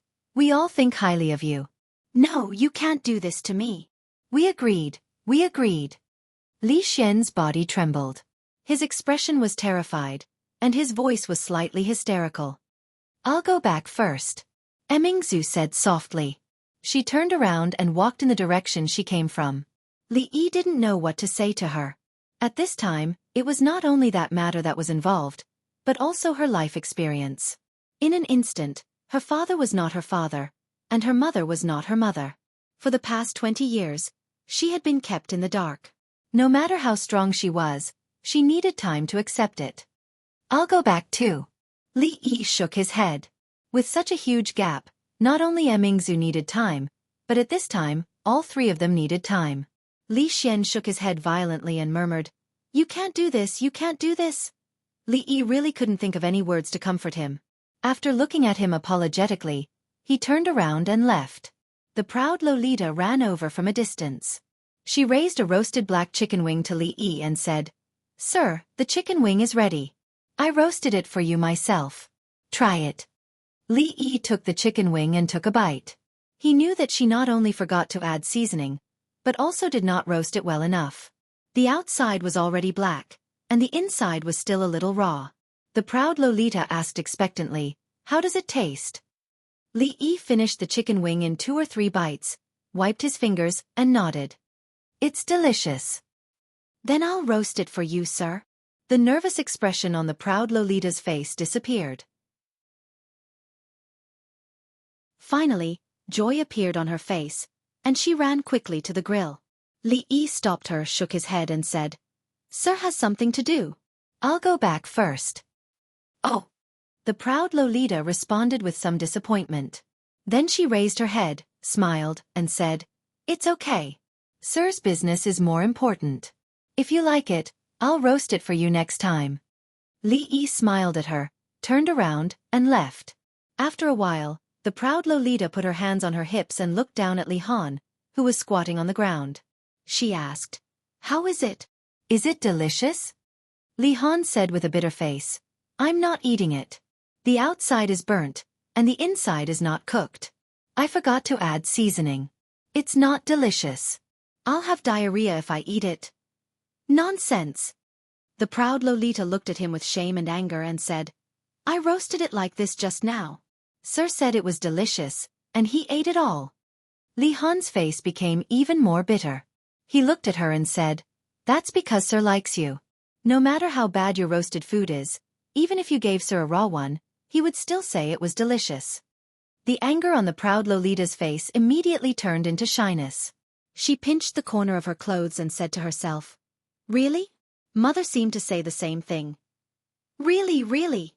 Li Han raised his hand and said, "I swear among everyone apart from Yongning, you're the one that Sir likes the most." When he saw his royal sister frown, he immediately changed his words and said, "No, Sir likes you and Yongning the most. He likes both of you the most." After a long while, Li Han sat on the ground and let out a long sigh of relief as he watched his royal sister, Shanning, run away shyly. The chicken wing she roasted was really terrible. This was the worst chicken wing he had ever eaten. How could Sir lie like this? He even ate it all. Wasn't he afraid of diarrhea? Of course, he could only say these words in his heart this time. He didn't dare to whisper them out loud. "Little Han." A voice suddenly came from behind him. Li Han jumped up from the ground in fright. He only relaxed when he saw who it was. He asked, "Brother Xian, why are you looking for me?" An extremely kind smile appeared on Li Xian's face as he said, "Come here. Brother Xian has something to tell you." Although Brother Xian's smile was very kind, as if he had some great news to tell him, Li Han felt a chill run down his spine. He felt his hair stand on end, as if a great disaster was about to befall him. Sir had said that when you faced an unknown problem that you couldn't handle, you should rely on your intuition. Li Han's first instinct was to run. Thus he really ran. He was extremely fast and didn't even look back. It was as if there was a monster chasing after him. Li Xian smiled as he looked at the rapidly fleeing figure. He extended his hand and murmured, "No matter how fast the little monkey runs, he won't be able to escape from the palm of the Buddha."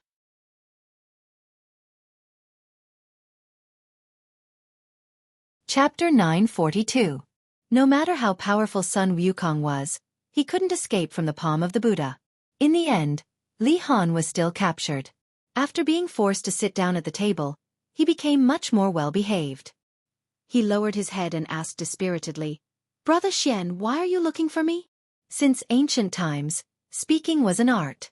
If it wasn't necessary, very few people would go straight to the point. This was a very impolite behavior. After all, he couldn't just wait until Li Han had settled down and ask him if he wanted to be the emperor. "I have a throne for you. Do you want to consider it?" The first step should be to be polite and get closer to him.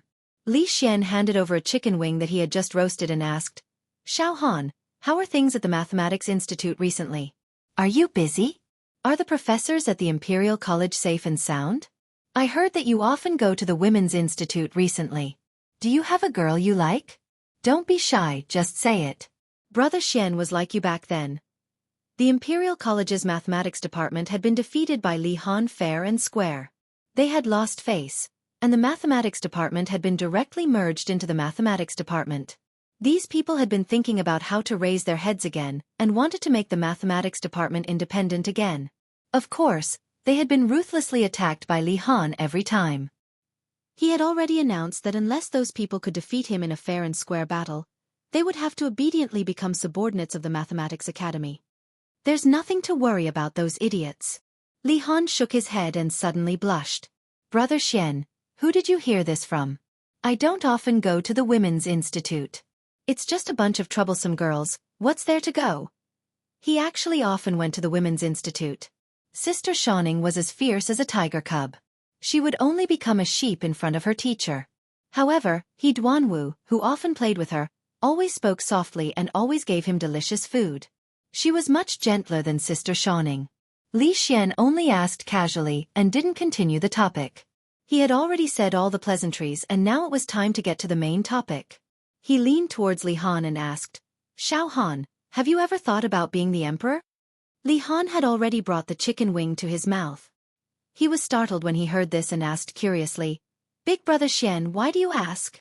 In his heart, the emperor was his father. The future emperor would definitely be one of his brothers.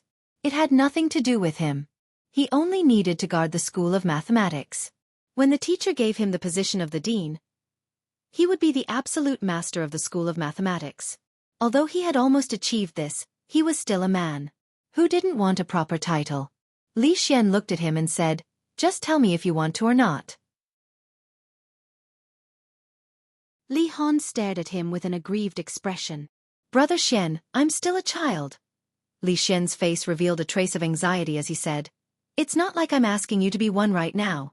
I'll let your eldest royal sister keep an eye on it for now. When you grow up.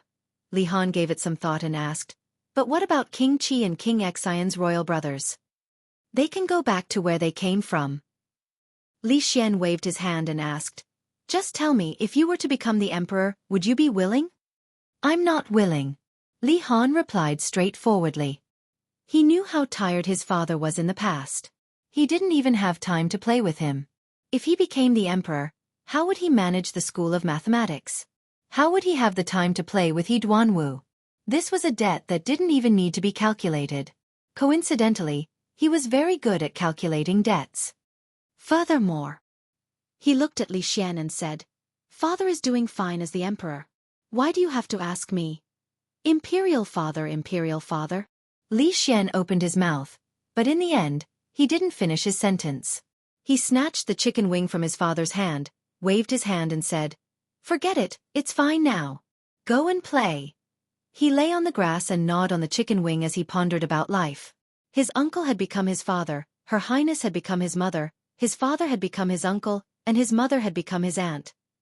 Damn it, what the hell was going on? On Mingzhu's side, she should be as distressed as he was. When Li Yi walked into the Morning Dew Palace with a bowl of egg fried rice and a jar of wine, a figure in the back of the palace was waving a long sword in his hand. The sound of the sword whistled. The figure didn't stop until he put down the bowl. After sitting down, he minded his own business and ate. Li Yi filled her cup with wine and sat quietly at the side. I'm fine. The eldest princess's expression was calm. She didn't seem to be affected at all. Li Yi naturally couldn't say what he wanted to say next. Li Yi shook his head and said, actually, if it's a princess it's not bad. At least, it's much easier than the princess or the empress. The eldest princess didn't even raise her head. What's easier? Life is much easier. You don't have to worry about the affairs of the court.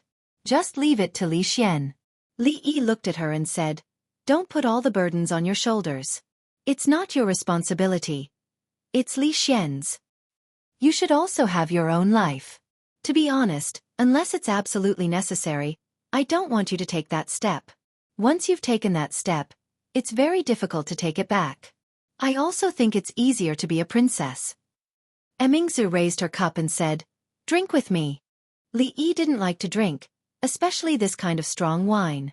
Not only because he didn't like the spicy taste, but also because he couldn't hold his liquor well.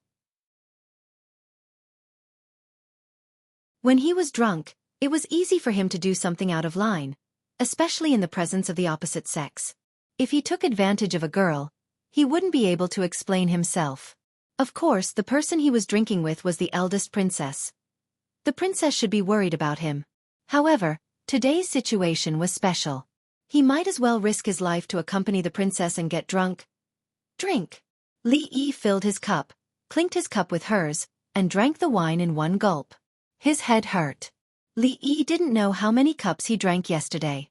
After a few cups, he couldn't remember what happened after that. He didn't even know how he came back. After washing his face in the morning, he sat at the dining table. His head was still throbbing. Fortunately, his butt didn't hurt, which meant that nothing embarrassing happened yesterday. The old emperor's tricks were unbelievably deep and completely disrupted their plans. They didn't know whether they should be happy or worried. The matter that the three of them had pushed forward with all their might had such an accident. It was really embarrassing. Young master, Xiao Huan's voice gradually became clearer. Li Yi came back to his senses and tilted his head. Seeing her worried face, he asked, what's wrong? Young master, what's wrong? The young maidservant's big eyes were full of worry. Li Yi shook his head. Nothing. But the piece of rib in your hand is the one that second miss just ate. Li Yi looked down. No wonder he didn't eat any meat after eating for so long. He thought that the cook had skimped on the ingredients, but it turned out that Mississippi Lou had secretly eaten it. He picked up another piece. Rui put down her chopsticks and looked at him worriedly. Husband, this piece is the one that The rib that she had eaten was on the table. Why did she have to find an empty plate to put it on? Wasn't that a waste of a plate? The detergent was free. Li Yi finally found an uneaten rib. Just as he brought it to his mouth, he saw Xiao Huan looking at him curiously. Young master, Do you really not remember what happened yesterday?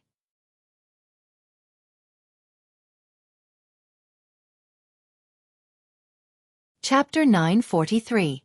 Yesterday. Li Yi's heart tightened and he asked, "What happened yesterday?" He only remembered that Mingzu was in a bad mood after learning about her parentage yesterday, so he drank a few glasses of wine with her. He didn't remember what happened after that. Could it be that after getting drunk, some primitive impulse was aroused, and he forced himself on her? She couldn't resist, and then the two of them did something indescribable? After thinking about it, it was impossible. After all, there was still a small gap between his strength and Mingzhu's. Even if his strength was a little enhanced after getting drunk, he was probably still not her opponent. However, if she just resisted symbolically and then gave in half-heartedly, this was also impossible. Mingzhu was not that kind of person, and he was not that kind of person either. Li Yi rubbed his eyebrows, but still couldn't remember anything. However, looking at the reactions of Xiao Huan and Rui, it should not be a big deal. "Young master, when you came back yesterday, you carried Dwainer on your neck and ran around the yard. You also told Dwainer that when he grew up, he should not marry Prince Li Xian's Xiao Rui. You said that if he married Xiao Rui, he would not be able to raise his head for the rest of his life." Dwainer was so scared that he cried. A few black lines appeared on Li Yi's forehead. Was this what he did yesterday? Little Rui was the name of Li Xian's daughter. The name of the heir consort had a heart in it, so he made his daughter's name have 3 hearts in it. This was an act of flattery that couldn't be any lower. When he and Rui's first daughter was born, she would be called Li Si or Li Muyi, which was more artistic and meaningful. Si, Muyi, Xiao Rui. Just by hearing it, it was obvious who was better. Xiao Huan looked at him and asked curiously, "Young master, what's wrong with Xiao Rui?" Of course, there was nothing wrong with Xiao Rui's father. Although there was only a difference of 1 word between a princess and a princess, the difference was huge. Marrying a princess was called marrying a princess. Marrying a princess was called marrying a princess. Marrying a princess was not marrying a wife. It was like bringing back an ancestor. He would be looked down upon by the world. A good princess would become a princess, and she would be the eldest princess. No one knew better than him how difficult it was to marry the eldest princess. Of course, things would be much easier if the princess became a princess. Xiao Rui is fine. Li Yi shook his head and said, "I'm just telling Dwainer, kids shouldn't fall in love at such a young age." Xiao Huan lowered her head with a soft voice said, "Son-in-law used to not drink outside. When he came back he would hug and kiss eldest miss." Xiao Huan. Rui blushed and glanced at her. Xiao Huan immediately stopped talking. Li Yi looked at Rui's side and said, "Something happened yesterday." He secretly heaved a sigh of relief. Fortunately, he only carried Li Duan around the courtyard yesterday and did not do anything else. Hugging and kissing eldest miss was fine. Rui was his wife, as long as he did not do anything to second miss. Drinking would cause trouble, and he would try to avoid it in the future. Xiao Huan looked up and asked, "Is it about what son-in-law and second miss talked about?" Li Yi looked up and stared at her blankly. "What did I talk about with Rui?" "Yesterday, you ran to second miss' room, closed the door, and chatted with second miss for a whole 4 hours." Xiao Huan held her chin with one hand, blinked and asked, "Son-in-law, what exactly did you and second miss talk about?" Li Yi also wanted to know what he talked about with Mississippi Lu. So he looked at Mississippi Lu. "Nothing. After you went in, you only said a few words. Then you lay down and fell asleep." Mississippi Lu put down her chopsticks and said, "I'm full, and the bed sheet reeks of alcohol. Xiao Huan, remember to have someone wash it later." Li Yi finally felt at ease this time. He decided in his heart that he would be a man with good tolerance for alcohol. He would never get drunk again. After breakfast, he took a comfortable bath and felt much more refreshed. Li Yi walked to Mississippi Lu's room, knocked on the door and entered. He looked at Mississippi Lu and said, "Rui, I'm sorry for dirtying your bed yesterday. Do you really think you slept here for 4 hours?" Mississippi Lu looked up at him and asked, "How could I let you go to my bed?" Li Yi was stunned. He just took a bath and cold sweat began to appear again. Then what did we do for the past 4 hours? Li Yi's expression changed. Apart from the bed, there was also a table and chairs. If that was not enough, a blanket on the floor would do. She would not let him sleep on the floor, would she? Mississippi Lou said calmly. Close the door. I'm an upright person, and I'm not afraid of the shadow. True gold fears no fire, deep roots do not fear the wind, and honest people do not do underhanded things. Li Yi sat down in front of her, clenched his fists, and straightened his body. He looked at the door, adjusted his direction, and asked solemnly, I didn't do anything guilty that can't be known by others. Why do you close the door? Don't be nervous. Mississippi Lou poured a cup of tea for him. Speak slowly. Hee, I'm just kidding. Why would I be nervous? Li Yi picked up the teacup, and the tea in the cup immediately rippled. Mississippi Lou looked at him and asked, Do you know that you have an advantage when you're drunk? Li Yi shook his head. How would he know what happened when he was drunk? You won't lie when you're drunk, and you talk a lot. Mississippi Lou's lips curved and she said, What do you ask and what do you say? Even if you don't ask, you still say it without hesitation. Suddenly, there was a chilly wind in the room. Li Yi took a sip of tea to rehydrate himself. What did I say? Mississippi Lou looked at him and asked, Li Mingzu can't be the empress anymore? There was no need to hide this from Mississippi Lou, so Li Yi nodded and said, It's unlikely. If she was the Princess Royal, with the current situation and all obstacles removed, the probability of her ascension to the throne was more than 50%. Of course, if she was only an assistant, the success rate was close to 100%. But now, her status was that of a princess, and it was not legitimate. Once her identity was announced, no matter how high the courtiers' expectations of her were, no matter how much they relied on her, they would not allow a princess to sit on the throne. In fact, thinking about it carefully, this was really the best ending. All the dirty and tiring work was left to Li Xian to do, and Mingzu did not sit on the throne, and there would be a lot less trouble in the future. This should be something to be happy about. But Mississippi Lou didn't seem very happy. Li Yi looked at her and asked tentatively, What else did I say? Mississippi Lou's eyes narrowed slightly, looked at him and said coldly, You also said that you have seen many women, many naked women.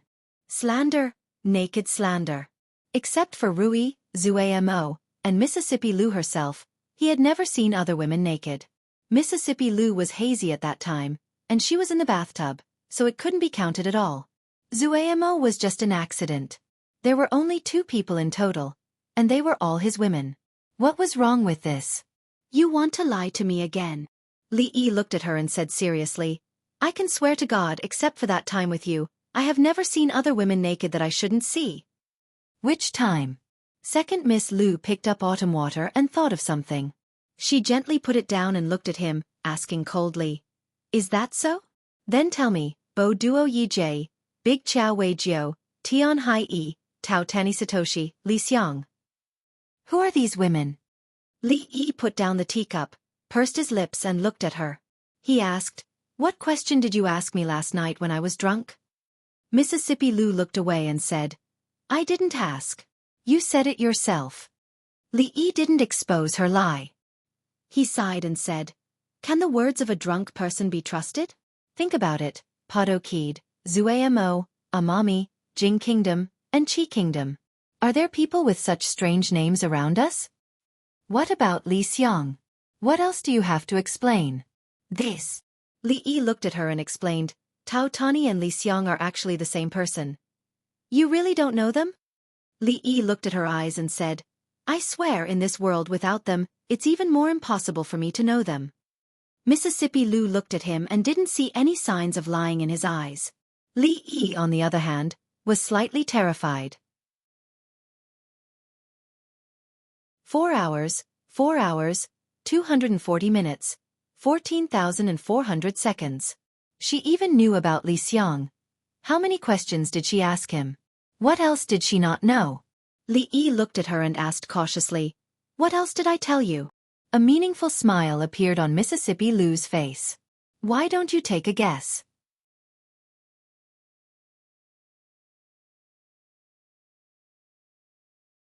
Chapter 944. Mississippi Lou didn't smile often, but when he saw her smile, not only did Li Yi not feel like a spring breeze, but he felt a chill all over his body. The more she said so, the more uncertain he was in his heart. As the old saying goes, people respect each other because of virtue, People make friends because of affection. People follow because of righteousness. People believe because of sincerity. As the old saying goes, I reflect on myself 3 times a day. Am I disloyal to others? Do I not believe in my sister-in-law? Do I not learn from others? This more or less mentioned the integrity or frankness in interpersonal relationships. But as the old saying goes, people should keep a certain safe distance from each other. It was necessary to communicate with others, but even if they were husband and wife, they still needed to leave a certain amount of private space. If there were no secrets between them, it was tantamount to standing naked in front of each other all the time, and they would definitely feel uncomfortable in their hearts. Li Yi now felt that he was standing naked in front of Mississippi Lu, and he was being scanned by her invasive eyes unscrupulously. 4 hours. Only God knows what she had asked and what he had said to her. This was taking advantage of someone's perilous state. This was looting a burning house. This was an extremely immoral act. How could she do this? Li Yi looked away and said, Don't look at me like that. I'm not afraid of ghosts knocking on the door if I haven't done anything wrong. Mississippi Lu looked at him with a faint smile and asked, I didn't say anything. What are you afraid of? Li Yi's face became serious. Although he was often bullied by Mississippi Lu, he never took it to heart. But this time, she really went a little too far. He looked at Mississippi Lu and asked calmly, Since I said so much last night, did I tell you about that thing? Seeing that Li Yi's expression was unprecedentedly serious, Mississippi Lu's face also became dignified. She asked, What thing? Let me tell you. Li Yi suddenly held her hand and said, I like you. Time seemed to freeze for a moment. Li Yi could clearly feel the expression on Mississippi Lu's face freeze, and a trace of panic flashed across her beautiful eyes. Then, she quickly withdrew her hand that he was holding. She looked at Li Yi and forced herself to calm down. She clenched her fists and said, If you keep talking nonsense like this, I might hit you. Even if you beat me to death, Li Yi looked at her and said, It won't change the fact that I like you. I've read many books, but the one I like the most is you. Li Yi continued to look into her eyes and said, I know this is wrong. I like you without permission. I'm sorry, but no one can control this kind of thing. Are you done? Mississippi Lu's expression became calm. She looked at him and said lightly, After last night, you no longer have any secrets with me.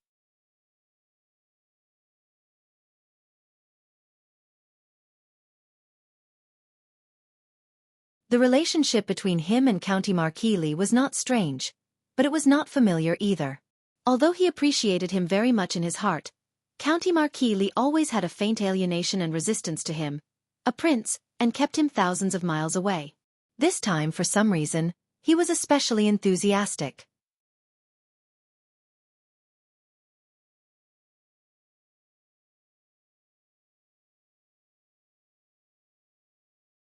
Why did His Highness suddenly say those words? What did he mean? What exactly happened? Before Li Yi and Zue Mo could speak, Zhang Shichen stood up and asked impatiently. After coming out of the palace, he was full of shock and confusion. There was no turning back. This matter involved a lot of people. Once it started, there was no turning back. Her Highness's words just now would cause all the efforts they had made these days to go down the drain. He was shocked and anxious.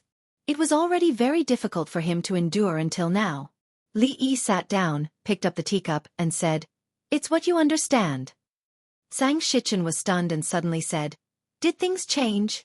Li Yi stretched out his hand and gestured for him to sit down. Then he said, Don't worry, the final result may be better. You can rest assured, and let them rest assured. Some things could not be said clearly, but for a smart person like Zhang Shichen, it was enough to say this much. Zhang Shichen did not ask any more. After thinking for a while, he said in a low voice, I understand. If he understood, he should go back quickly. These days, the Ministry of Revenue and the capital governor's residence were not busy. As the boss of the 2 departments, he actually had the free time to sit here and drink tea. If people saw him, they would think he was slacking off again. Of course, they were all polite people, and he could not speak so bluntly. Li Yi pointed to the teapot and said, There should be no business in the yamen. It's still early. Would Lord Zhang like another cup of tea? Zhang Shichen nodded. Thank you, Lord Li. He had completely forgotten the traditional virtues of 5,000 years, and he had also lost the face of his ancestors. He did not even have this little bit of insight. How did he sit in the position of the capital governor? Yes, if he had not gone through the back door with Her Highness, the Tseng family would have been in prison like the Chui family, not to mention the capital governor. Then, Li Yi realized that this scene seemed familiar. He should have remembered that Tsang Shichen was such a blind person. Even the thought he had just had was not the first time he had thought about it. People would always fall at a certain place, stand up, and fall a second time, a third time. After waiting for Tsang Shichen to leave, Li Yi turned around and asked Zuimo, "It's been so long. Your wedding dress is almost done, right?" The Luo Shui goddess glanced at him. Soon, soon. Why are you in such a hurry?" On the side, Xiao Chui opened her mouth as if she wanted to say something. After being glared at by the Luo Shui goddess, she immediately closed her mouth. Li Yi looked at her and said seriously, "By the end of this year at the latest, if you are not ready by then, I will take you back." Taking a woman in broad daylight. Sang Zuoma looked at him with disdain and said, "Lord Li, you are the head of the Mathematics Academy, a doctor, a county marquis, not a robber. Aren't you afraid of being laughed at by the whole capital? There's one thing you're wrong about." Li Yi looked at her and said with a smile, "What doctor, what county marquis, these are all my part-time jobs. In fact, my real job is really a robber." He picked her up by the waist and put her on his shoulder. Ignoring her panicked patting on his back, he strode into the room. When he walked in, he looked back and said, "Xiao Chui, close the door." "Got it." Xiao Chui ran over excitedly and closed the door. Then, she sat in the corridor with a silly smile on her face. This time, she didn't put her ear on the door to eavesdrop because she knew that even if she did, she wouldn't hear anything. However, at the end of the year, she might be able to hear it. She was happy but also worried. The little servant girl named Xiao Huan in Li's family was very favored. If she went there, would she be bullied? If Xiao Zhu went with her, the two of them shouldn't be afraid of her. Miss was also alone. If Sister Ruoqing went with her, that would be the best. There would be no difference from now. When Li Yi saw Li Xian again, it was already 3 days later. His clothes were disheveled and he looked haggard. 2 dark circles hung on his face, which was especially conspicuous. He looked like a frosted eggplant. He sat opposite Li Yi and gulped down a pot of tea. Looking into his eyes, he asked seriously, "Can I really not escape?" Li Yi nodded his head. As the heir of Ning Wang, he could escape many things. But as the crown prince, as the emperor, he had to bear what he had to bear. Li Xian lay on the chair in frustration. "Damn it! Who are you scolding?" Li Yi looked at him and asked, "Ning Wang or His Majesty?" Li Xian sighed. "Scolding me." Li Yi could not empathize with his situation, but he could understand it very well. Li Xian wasn't a person suitable to be the emperor. That position, to him, was only a restraint, only a burden. What he yearned for was a bigger and more open sky, a sky that no one in this world had ever seen before. Thinking about how he would be the emperor, it was unimaginable. "Say, can I tell Imperial Father that I don't want to be the emperor and let Li Han be. He's still a child. Then say, can it be like what we originally planned, me being the emperor and handing over the court to Mingzhu, just like now? With Mingzhu's influence in the court and among the people, aren't you afraid that she will really become the empress and make you a mere figurehead for the rest of her life, or even just abolish you and ascend the throne herself?" Li Xian's eyes showed yearning as he muttered, "That would be the best. At the beginning, didn't we also think that way?" Li Yi thought for a moment, then looked at him and said, "You wish."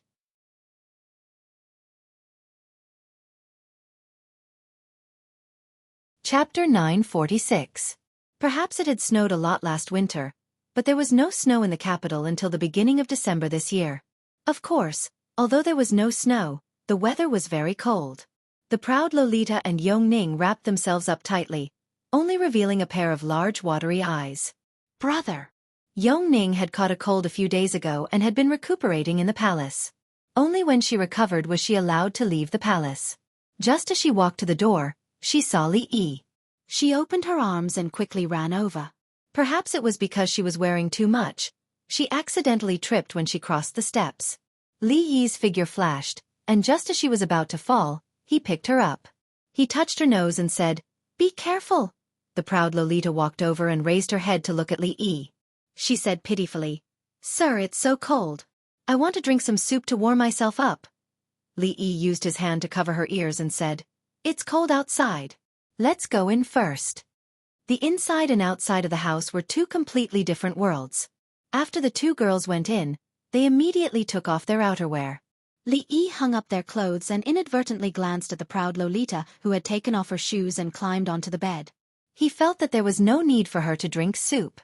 Li Duan, who was more than 1 year old, could already walk steadily. Even though he could not walk fast, he could consciously speak some simple words. The two princesses and Xiao Huan were playing cards on the bed. He just sat quietly at the side and did not cry or make a fuss. She did not know if it was because her son was naturally obedient or because Mississippi Lu was by his side. Li Yi lifted the heavy curtain and walked out the door. He looked at the gray sky, rubbed his hands, and walked to the kitchen. It was another year of court session. In the 12th month, officials from various places started to enter the capital. In some remote places, the officials who had entered the capital earlier had already arrived.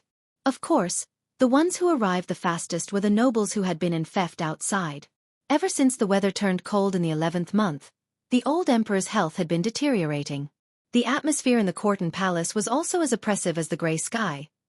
During this period of time, the princes used all sorts of means. In the eyes of outsiders, the fight for the throne would most likely end up in the hands of either Prince Qi or Prince Xian. A small portion of the officials in the imperial court had already started to show signs of taking sides. Ever since Prince Jean succeeded the throne and the eldest princess' call for governance died down, no one mentioned it in the past few months. They needed to make plans for themselves and their clans. Li Yi continued to lead a leisurely life. If there were any difficult matters in the court, the eldest princess would take the initiative to come over. After discussing it with him, she would have an in-depth discussion with Mississippi Lu, and at the same time, she would freeload a meal. After eating and drinking to her heart's content, she would leave in satisfaction. The matters of the Mathematics Academy had all been handed over to Li Han. He planned that after this year, he would completely hand over the position of the headmaster to him. The Mathematics Academy was already in a good state. What was going to happen next was just a cycle that would repeat itself step by step. The winter of Jinghe 4th year was not pleasant. It was dry and cold with no snow, and there were frequent chills.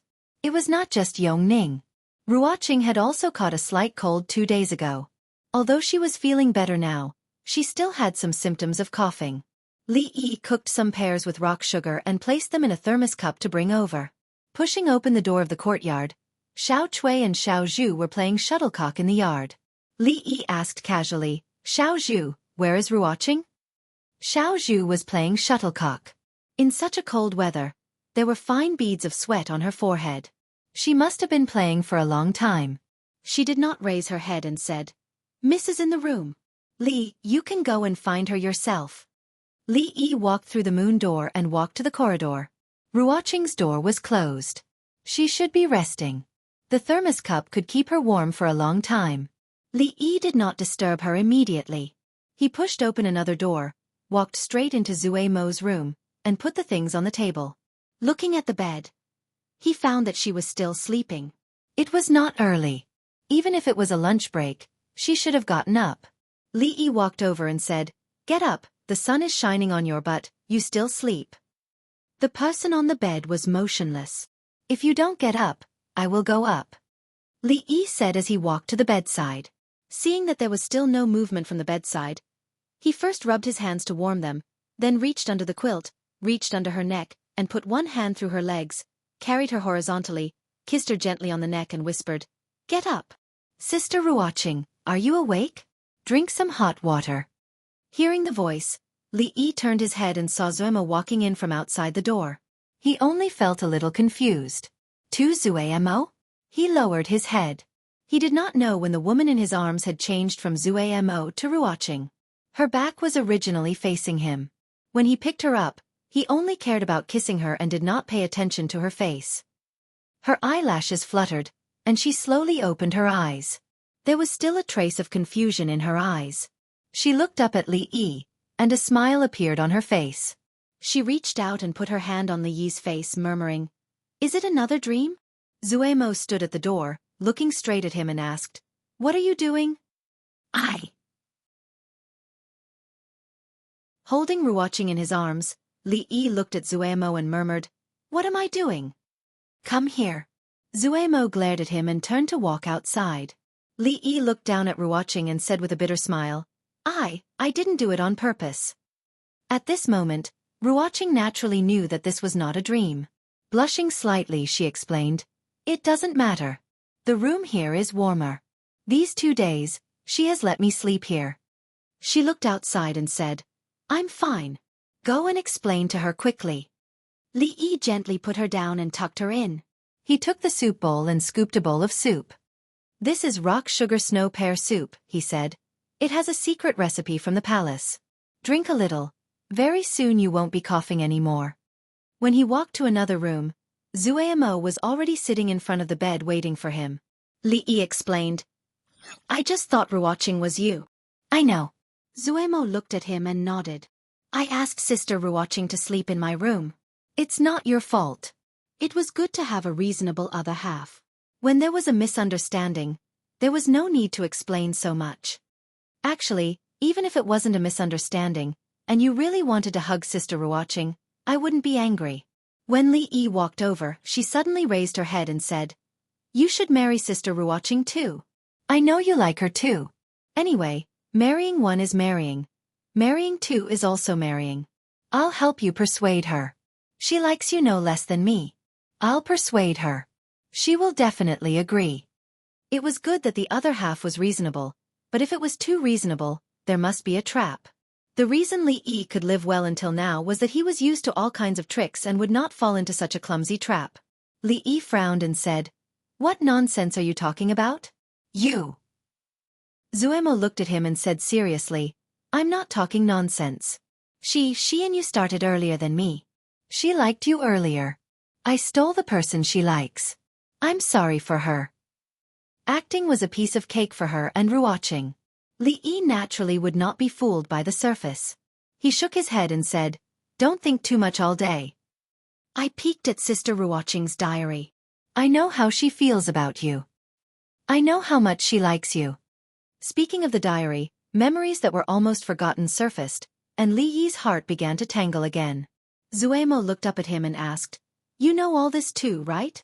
Li Yi was silent. Zuemo looked at him and said slowly, "Sister Ruoqing has suffered so much. You cannot let her down." Li Yi took a deep breath and looked at her. He said seriously, "I have never thought of letting her down, nor have I thought of letting you down." "Good. You really have such thoughts. You have always been thinking about Sister Ruoqing, you." As soon as Li Yi's voice fell, a slender hand climbed up his ear. Zuemo looked at him like an angry little tiger. Besides anger, her face was full of disappointment and regret. Li Yi was stunned on the spot. Could this be a series of traps, a trap within a trap? However, the hand that was pinching his ear did not exert any force. Her face instantly changed from disappointment and regret to a smile. She asked, "Look, did I act well? I can even sing on stage, right?" Li Yi's face turned from white to red and then to green. He looked at her and gritted his teeth. "Yes, like a demon." He picked up the demon by the waist, threw her on the bed, and immediately pounced on her. Then there was a series of smacking sounds. "I'll let you act." "Act on stage?" "I'll let you act again.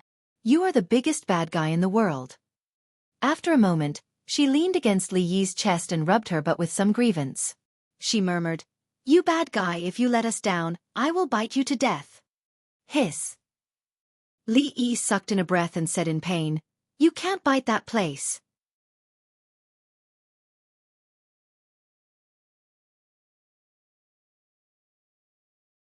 Chapter 947. Li Yi ran out of the room, covered his chest and ran away, like a good girl who was molested by a hooligan. The hooligan was naturally the goddess of Luo Shui. Under his training, the current her was less and less mindful of the distance between the two of them. In the courtyard, Xiao Chui widened her eyes, even forgetting that she was kicking the shuttlecock. The shuttlecock fell to the ground, causing Xiao Zhu to laugh without caring about her manners. "You lost. You have to lend me that hairpin to wear for 3 days. We are good sisters. What is mine is yours. If you like it, I will give you that hairpin. Xiao Chui turned her head to look at her, curled her lips and said, But, this does not mean that I can't kick you. If not for Li scaring me, I can still keep on kicking. Just now when she saw Li Yi run out while covering his chest, she was extremely puzzled. Could it be that her young Mrs. Temper was actually so impatient? After so many years, she still couldn't see it? She sighed in her heart. If Xiao Zhu wanted that hairpin, she could just give it to her. Why did she have to play this kind of senseless game with her, causing her to miss that wonderful scene? Inside the room, Li Yi put the bowl that Ruoqing used to the side. He took a pillow and let her lean behind him, so that she wouldn't feel uncomfortable sitting down. Then he sat down beside her and asked, Do you feel better? She nodded her head. Much better. Li Yi reached out his hand and touched her smooth forehead. It was no longer hot, just a little cough and weak body. She would recover after a few days of rest. Li Yi helped her pull up the quilt and said, These few days, you should rest well at home. Don't go anywhere. Tomorrow, I will continue to send you medicine. You will be fine in 2 days. Because of the relationship between Shaning and Emingzu, the family never lacked good things from the palace. They could also use the secret prescriptions of the imperial physicians. Last time, when Xiao Huan coughed, Emingzu had the imperial physician send over a prescription. She almost recovered on the same day. Wan Ruoqing didn't refuse and just nodded obediently. On the contrary, Li Yi was somewhat puzzled. She was usually polite to everyone. Every time he wanted to do something for her, she was always worried that it would trouble him and refused in every way possible. This time, she was actually so obedient.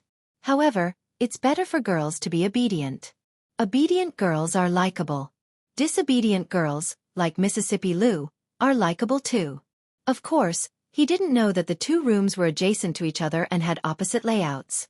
If there wasn't a wall beside the beds in the 2 rooms would be connected. And this wall was only made of wooden planks. In the past, when she and Zue Mo slept in separate rooms, they could hear each other even if they whispered through the wall at night. They often used this method to chat late into the night. Li Han walked to Li Xian's side and asked mysteriously, Brother Xian, did the teacher really say that I'll be the dean after the new year? He should be at your eldest royal sister's place now. You can ask him yourself and you'll know. Li Xian walked slowly into the hall, took out something from his arms, and said with a smile, Uncle Huang, the Academy of Sciences has developed a kind of ingenious gadget. It's very interesting. I'll show it to you. Li Han scratched his head. He naturally didn't dare to ask in person. Although the teacher was usually unbelievably kind, those nightmarish feelings in the past were still very vivid to him when he recalled them. It took a lot of courage to ask him this kind of thing. Emperor Jing, who was leaning against the wall, did not speak. Ning Wang raised his eyes to look at him and said, I have told you before that these obscene techniques are unorthodox. You should read more about the classics in history. It is the proper way to govern a country. Father, you're wrong. Li Xian smiled and said, Heavenly punishment is not a way to govern a country. The water wheels that cover the outskirts of the capital during a drought are also not a way to govern a country. The new plows that the common people use to farm are also not a way to govern a country. But who dares to say that they are unorthodox? Prince Ning naturally couldn't refute this sentence. Celestial punishment was an important tool of the country, and it was used to deter strong enemies. The latter two were also a great way to promote the people's livelihood. If anyone dared to say that these were unorthodox, he would be drowned by the spittle of the world. Moreover, there are specializations in every field. In terms of the way to govern a country, I'm not as good as County Marquis Li. In terms of martial arts, I'm not as good as Emingzu. But in terms of the way of science, Li Xian couldn't go on because he really couldn't say that Li Yi was far inferior to him in the way of science. In terms of the way to govern a country on martial arts on the way of science, it seemed that he was not as good as him. This was really a sad thing to do. He coughed a few times and said, What's more, County Marquis Li once said that science and technology are the foundation of a strong country, and it is also the long-term stable development strategy of the Jing Kingdom. Those governing strategies in the court are not as important as the research of the Academy of Science. Xian is right. Emperor Jing nodded. Although his voice was weak, his tone was unquestionable. There are thousands of ways, and the strategy of every emperor is very different. How is it not the way to govern a country to prosper with science and technology? He took the thing that Li Xian had just handed over and looked at it carefully. At least, from the current point of view, Xian Er's approach is right. The Jing Kingdom can't do without the officials who govern a country, and it can't do without the Academy of Science. Uncle Emperor is wise. Li Xian smiled and immediately said, I don't know much about governing a country, and I can't do it well. Fortunately, there is Emingzu. These things can be handed over to Emingzu. I only know these unorthodox ways. Emperor Jing raised his head and looked at Prince Ning. However, Li Xian took out a small box from his bosom and walked to the Empress. He smiled and said, Your Highness, the craftsmen of the Academy of Science have mastered a new technique a few days ago. They can make gold and silver as thin as cicada wings. I asked them to make a phoenix hairpin for you. See if you like it. He took out the hairpin from the box. The hairpin was made very delicately. Because it was very thin, there was no movement when he held it in his hand, but the phoenix feather at the end trembled slowly. It was lifelike and beautiful. A look of surprise appeared on the Empress' face, but she didn't take the hairpin. Instead, she held Li Xian's hand and said, I like it, I like it. As long as it's from Xian Er, Your Highness will like it. Princess Ning coughed lightly and said, Do you only have Your Highness in your eyes and not me, your mother? Li Xian walked over with some flattery and took out another box from his bosom. He said, Of course Xian Er can't forget mother. Morning Dew Hall.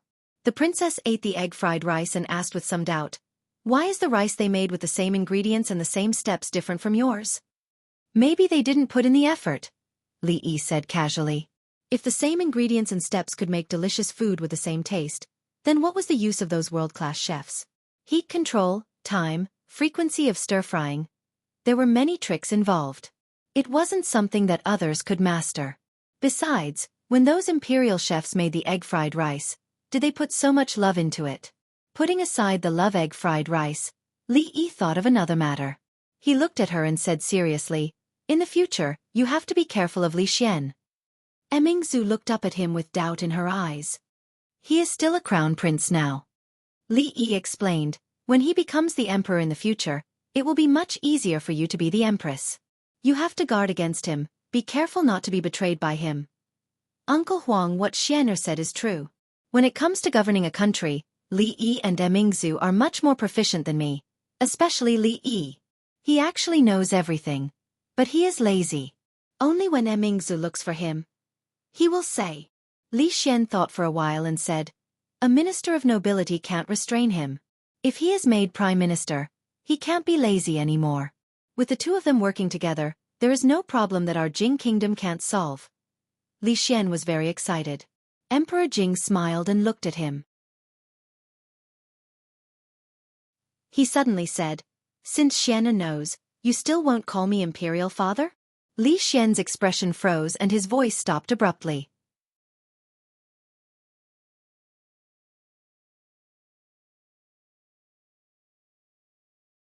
Chapter 948. Li Yi felt that he needed to remind Emingzu to be wary of Li Xian. In order not to become an emperor, he would do anything. He might even betray Emingzu in the blink of an eye. Just as he said this, he saw Li Han walk in from outside. He walked to his side and whispered, Sir, are you going to give me the position of the Dean of the School of Mathematics? Li Yi looked at him and asked, Who said that? Although the position of Dean would be given to him sooner or later, he could not take it before he said it. This was like the throne. Once he said it, it would not be giving up the position, but usurping it. Li Han was stunned and did not know how to answer for a moment. Li Yi looked at him and asked, Do you think that you are very powerful and qualified to be the dean? No. Do you think that you know a lot about mathematics? Just a little. A little. You are modest. Li Yi crossed his arms and said, I will test you on a few questions. If you can answer them, I will give you the position of dean. Although Li Han was young, he still knew his place. If mathematics was compared to a mountain, he could only be considered to be halfway up the mountain. The people from the Imperial College of Mathematics were at the foot of the mountain. As for Sir, he had to look up at the top of the mountain from time to time. He could not see clearly in the clouds. Seeing that Li Han's first reaction was to shake his head, Li Yi added, "Don't worry, you have learned it before. It will not be beyond the scope." Li Han's expression was serious and he said, "Sir, please ask the question." Li Yi looked at him with a smile that was not a smile. This kid, how long has he been thinking about the position of the dean of the School of Mathematics? 1 rooster is worth 5 coins. 1 hen is worth 3 coins. 3 chicks are worth 100 coins to buy 100 chickens. How much are the rooster, hen, and chicks? Chicken wung 4, chicken hen 18, chicken chick 78, chicken wung 8, chicken hen 11, chicken chick 81, chicken wung 12, chicken hen 4, chicken chick 84. Li Han immediately said the answer. It was the simplest equation of 3 variables. When the teacher came up with the question, he didn't even know how to change the numbers. This question was a must-memorize question for the students of the College of Mathematics. As the acting dean, he had already memorized it by heart. Today, the wall is 5 feet thick. 2 mice can pass through it. The big mouse grows 1 foot a day. The small mouse grows 1 foot. The big mouse grows twice as much as the small mouse grows half as much. When will the 2 mice meet? The 3rd day. Li Han gave his answer in the same instant. He thought that the teacher would give him a difficult question for the second question, but he did not expect it to be a question that he had seen before. Furthermore, it was the simplest question. There should be another question after the original question, which asked how many times the 2 mice would wear. If the questions were asked at the same time, he might have to think about it. What's 80,000 times 90,000? 720,000. After Li Han easily answered the third question, he was already sure that the teacher really wanted to give the position of dean to him. The so-called examination was just a process. Otherwise, why would he always give this kind of free marks? Li Yi rubbed his head and said with a smile, "The study of mathematics is broad and profound.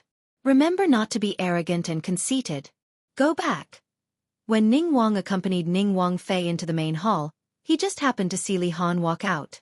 Seeing his dejected appearance, Ning Wang Fei asked with concern, "Little Han, what's wrong? Did someone bully you?" "No, no one bullied me. It's because I'm too stupid." Even the simplest calculation could be wrong, and he still wanted to be the dean. Li Han shook his head. He endured the shame in his heart and left with his head lowered. Mingzu. Seeing that Ning Wang Fei had been looking at Mingzu with tears in her eyes ever since she walked in, Li Yi knew what he had to do. He stood up and cupped his hands. "Your Highness Ning Wang, Your Highness Wang Fei, this junior will leave first." At the same time in a certain hall, the Empress held Li Xian's hand and also had tears in her eyes. Emperor Jing looked at Changde beside him and slowly said, "Summon the 2 prime ministers, the head of the secretariat, the attendant, and the 6 ministers to the palace." Changde stood with his hands by his side and respectfully said, "This old servant obeys." The 2 prime ministers, the head of the secretariat, the attendant, and the 6 ministers. Every one of them was a high-ranking official who could shake the court with a stamp of their feet. When the emperor summoned 1 or 2 of them alone, no one would think too much. However, when the emperor summoned all of them to the palace at the same time, no one would believe that it wasn't an important matter. The emperor was seriously ill and the great court conference was approaching. At this delicate moment, there was only one thing that could be called an important matter: the position of crown prince. For a moment, the atmosphere of the entire capital became tense. This was especially so for the princes who had already arrived in the capital. Their hearts were in their throats. All of their fates might change today. Countless gazes were focused on the palace gate. The 10 officials of the imperial court only came out of the palace at night. However, after leaving the palace, each of them directly returned to their residences in their carriages and closed the doors, refusing to meet any guests. Regardless of whether it was the princes or the high-ranking officials in the capital, they refused to meet any of them. This undoubtedly made the entire matter even more confusing. Prince Qi's residence. Prince Qi, who had been regarded as a popular candidate to seize the throne, was now enraged. He smashed a few cups and said angrily, "What did father say to them? He actually refused to meet any of them. What does he mean by this?" Someone behind him came forward and comforted him. "Your Highness, there's no need to worry. We didn't meet Prince Xian either." After those lords returned, They refused to meet any guests. After hearing this, Prince Chi felt slightly more at ease. He was not afraid of not meeting him. What he was afraid of was not meeting Prince Xian or the other princes. The meaning behind this was very clear. He returned to his seat and said with a disappointed expression, "It's said that the throne will definitely be decided after the Great Court Conference. Right now, there's less than a month until the Great Court Conference. Even if father wants to wait, he should at least release some news." Prince Xian manner. "Did they really say that?" A young man looked at the servants and asked, "Did you guys report my name?" That person immediately replied, "Your Highness, of course we reported your name." However, the servants in those lords' residences all said that they won't be meeting any guests recently. Not only did we not see them, but Prince Chi and the other princes also didn't see them. Hearing this, Prince Xian's countenance eased up a little. He waved his hand and said, "If that uncle of mine was still a servant, we wouldn't be in such a passive position right now." That servant sighed and said, "The Chen clan was so illustrious back then. To think that it has fallen to such a state. It's really a pity." Prince Xian let out a cold snort and said, "They only have themselves to blame.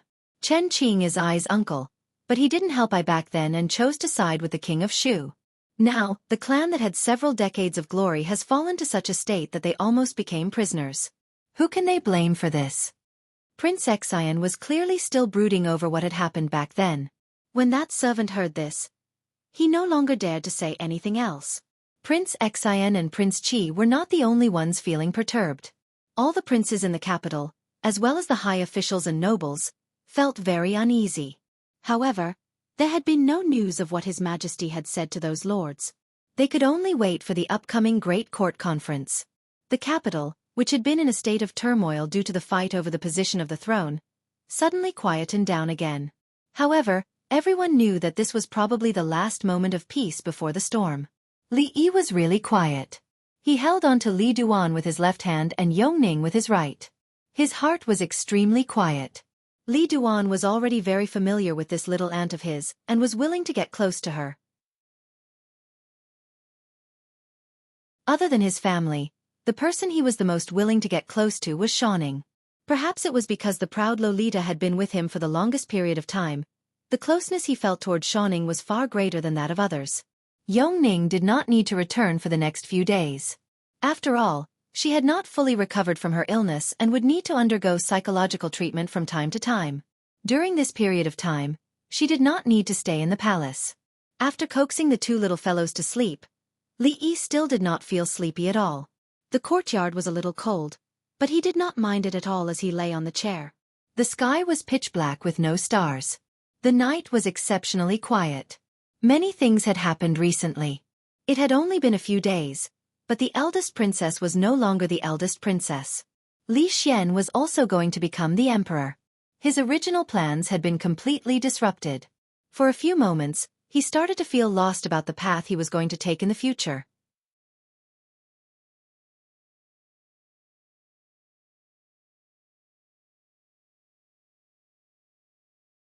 Chapter 949.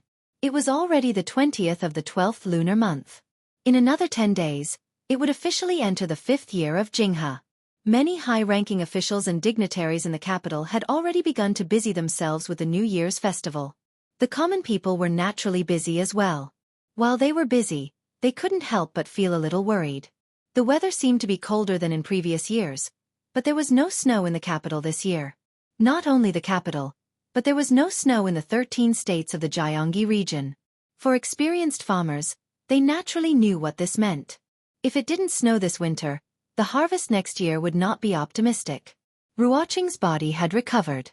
During the new year, the business of the brothel became more and more busy, but Zuemo kept a close eye on her and didn't allow her to manage those things. She was gentle, so she naturally couldn't dissuade Zuemo. The two of them just went out to buy some New Year's goods. Sometimes it was 3 people, and Li Yi played the role of carrying the bags. It was a happy thing to carry the bags for his woman. These things didn't need servants or guards to do for him. According to his original plan, this year's reunion night should be spent with the family. However, Zuemo's wedding dress had not been finished for a long time, and there was no good time to tell Ruoqing. The imperial court meeting was approaching. It was not difficult to imagine that the whole capital would directly explode at that time. Li Yi himself didn't know how many things he had to do. He couldn't choose to do things with them at such a hasty time. After walking half a street, he had already carried a lot of things in his hands. Zuamo and Ruoqing walked in front, and he and Su walked behind. Ever since he started hanging out with second great uncle, Li Yi realized that elder Su had started to become neurotic. He was already so old, but he was slowly turning into a masochist. His tendency to be a masochist was very serious. Every time he was abused, he would quietly find a place to sit, and his mind would wander off. In recent days, his realm had improved again, and he didn't need to find a quiet place to wander. After Little Red entered the door, Fong no longer needed to go to the Jade Courtyard, so naturally, he didn't need to follow her. Su's head was like a block of wood. Li Yi was bored by himself, so he went over and looked at the things they bought. He asked curiously, "Didn't you buy these things 2 days ago? Why are you buying them again?" "This is for Mrs. Chen." Drunkamo looked at him grumpily and said, "Mrs. Chen is usually so good to us. It's almost the new year, so we naturally have to buy some gifts to send over." Li Yi smiled and said, "In a family, the man takes care of the outside and the woman takes care of the inside.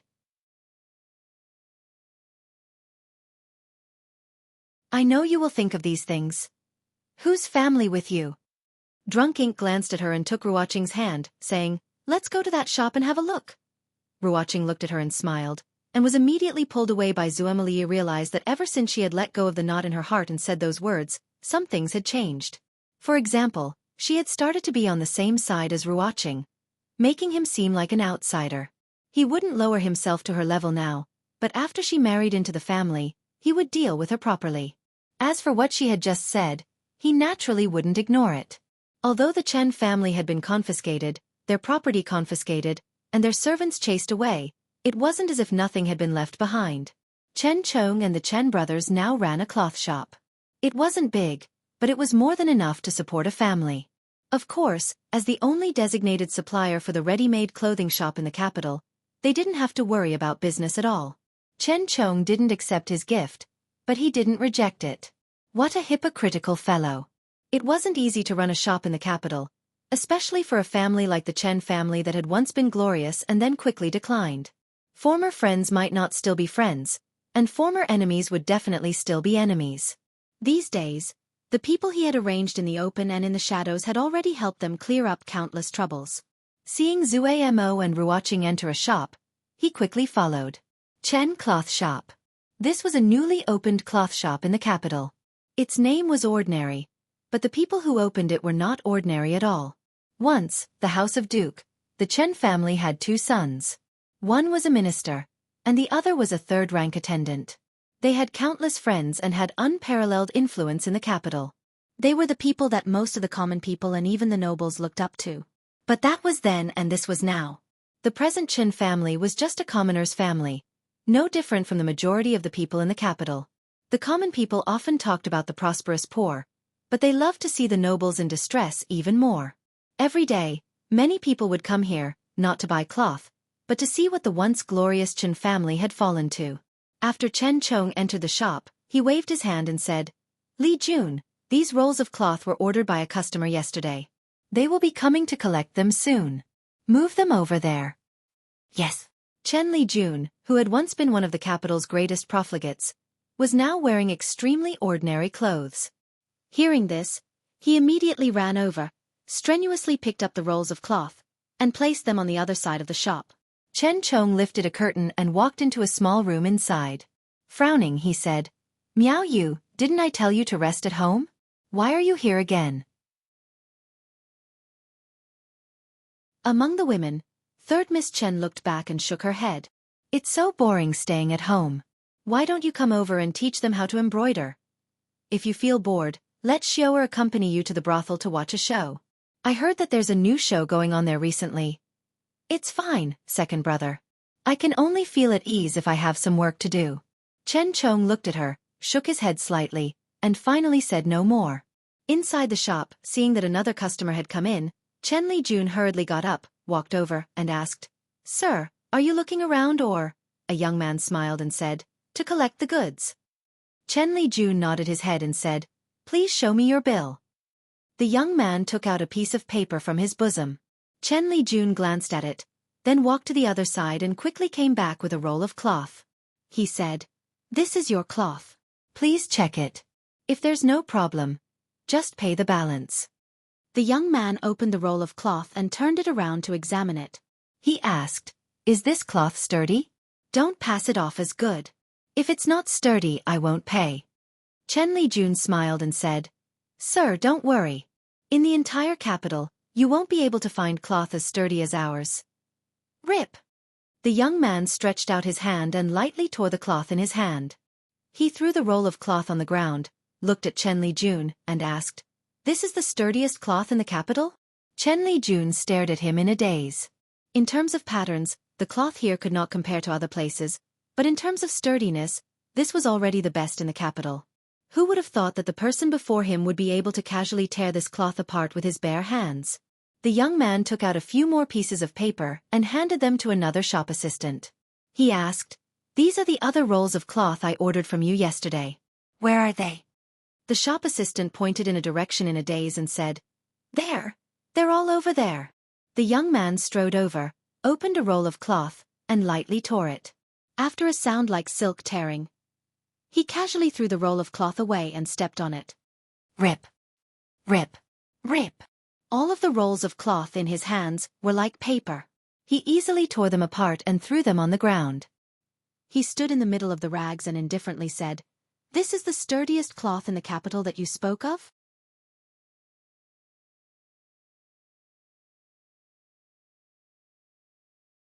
Chapter 950. You're here to deliberately cause trouble? Even ordinary cloth could not be torn apart so easily. Chen Lijun was very familiar with his family's cloth. A person who could tear through this cloth like it was paper was definitely not an ordinary person. He was not a customer. The scene before him was his ultimate goal. The young man stepped on the cloth and lightly said, "You claim that your family's cloth is the sturdiest in the entire capital. Who would have thought that it would be torn with just a light tear? I'm afraid the cloth sold in this shop is only of inferior quality, right?" The curtain in the inner room was lifted open and Chen Chong walked out. His gaze swept across the interior of the shop and looked at the young man. Calmly he asked, "Who sent you?" Before this shop had opened, he had already predicted many things. When the Chen family was at its peak, it had many families and vassals that it was on good terms with, but it also had many enemies. After the Chen family fell into decline, the small families that had been its vassals naturally looked for other big families.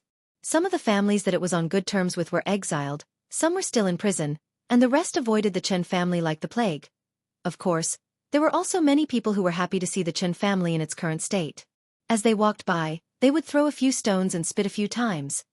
At this time, asking the two sides what their grievances were and why they had come to cause trouble was a very childish thing to do. Thus, he did not beat around the bush and went straight to the point. "You're the shopkeeper of this shop?" The young man looked at him, shook his head, and said, "I don't understand what you mean. Your family uses these rags to deceive the customers, but you don't want to talk about it and say something I don't understand. What do you mean?" The cloth shop was located in a busy market. With the new year approaching, there was an endless stream of customers. This was the time when business was at its peak. In a short time, there were many more customers outside the shop. "What's wrong with these cloth?" A gentle voice came from behind. Third Miss Chen opened the curtain and saw the situation inside the shop. She quickly walked out, bent down, and picked up the cloth on the ground. "Put it down. Do you still want to destroy the evidence?" The young man reached out and grabbed the cloth. With a sudden tug, he snatched it from her hands. Because he had used too much strength, she lost her balance and fell to the side. "Meow you!" Chen Chong's expression changed. He immediately rushed over and helped her up, asking with concern, "Meow you, are you all right?" "I'm fine." Chen Meow you waved her hand, and Chen Chong's sharp senses noticed a few traces of blood seeping out of her palm. Chen Meow you noticed the change in his expression and shook her head, saying, "It's just a scratch, it's not a big deal." "You're courting death." Chen Chong handed her to the maidservant behind him. Looking at the young man, his eyes were bloodshot. He clenched his fist and punched the young man's face. "You unscrupulous shop! How dare you make a move?" The young man raised his head, grabbed Chen Chong's fist, and shouted, "Everyone, come and take a look. Let's see what kind of business this shop has." Chen Chong only felt a huge force on his fist.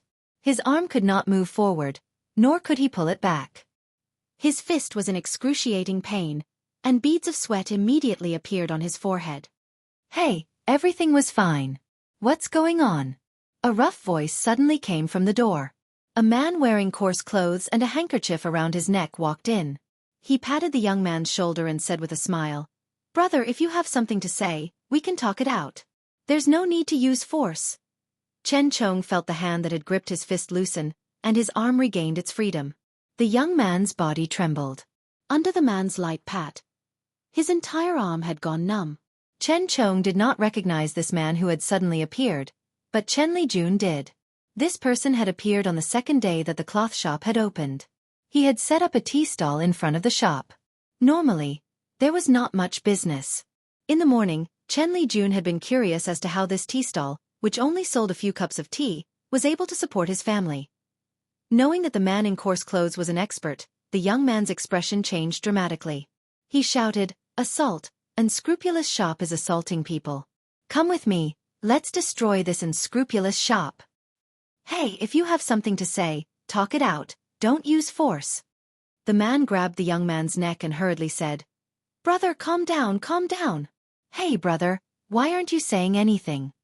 With his neck strangled, the young man's face was completely red, and his eyes were about to pop out.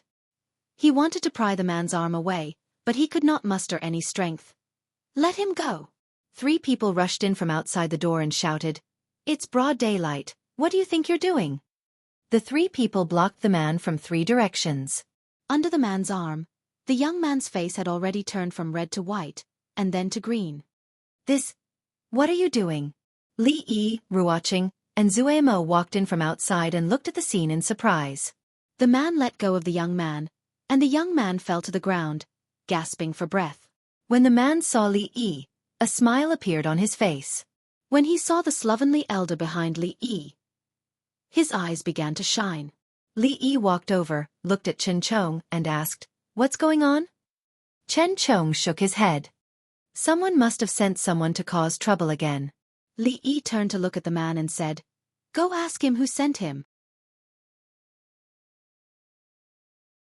Chen Chong looked at third Miss Chen and said with concern, "Miao Yu, I'll take you to the infirmary to bandage your wounds."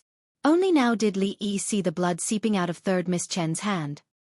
He turned and waved his hand saying, "Forget it, there's no need to ask." He then turned to the slovenly elder and said, "Sue, I'll have to trouble you to ask him yourself." The slovenly elder nodded expressionlessly and walked up to the young man. The young man was about to speak when the old man casually sealed his acupoint with a finger and said, "Don't speak. Close your eyes and feel it well." As soon as he finished speaking, the young man fell to the ground. Then, his expression became extremely ferocious, but he couldn't make any sound. The veins on his forehead bulged, and the veins on his neck wriggled like earthworms. The faces of the 3 people beside him turned pale, and their bodies trembled. "There's clean gauze and medicine in the stall next door. I'll go get it." Wan Ruoqing put down the things in her hands and walked out quickly after saying this. Third Miss Chen smiled and said, "It's just a superficial wound. There's no need to go through so much trouble."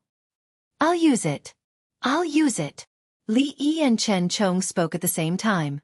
The 2 looked at each other and then turned their heads at the same time. Ruoqing returned very quickly.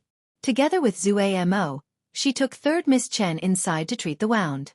On the ground, the acupoints on the young man's body had been unsealed, and the veins had all subsided. However, his body was still twitching unconsciously. The burly man squatted down and looked at him with some pity. He advised, "Brother, I suggest you tell us who sent you here. That was just the appetizer. If you still don't tell us..." The young man's body was still twitching, as if he could no longer hear what he was saying. The burly man patted his face and asked, Brother, are you all right?" Only when his hand hurt from the patting did he shake his head and stand up.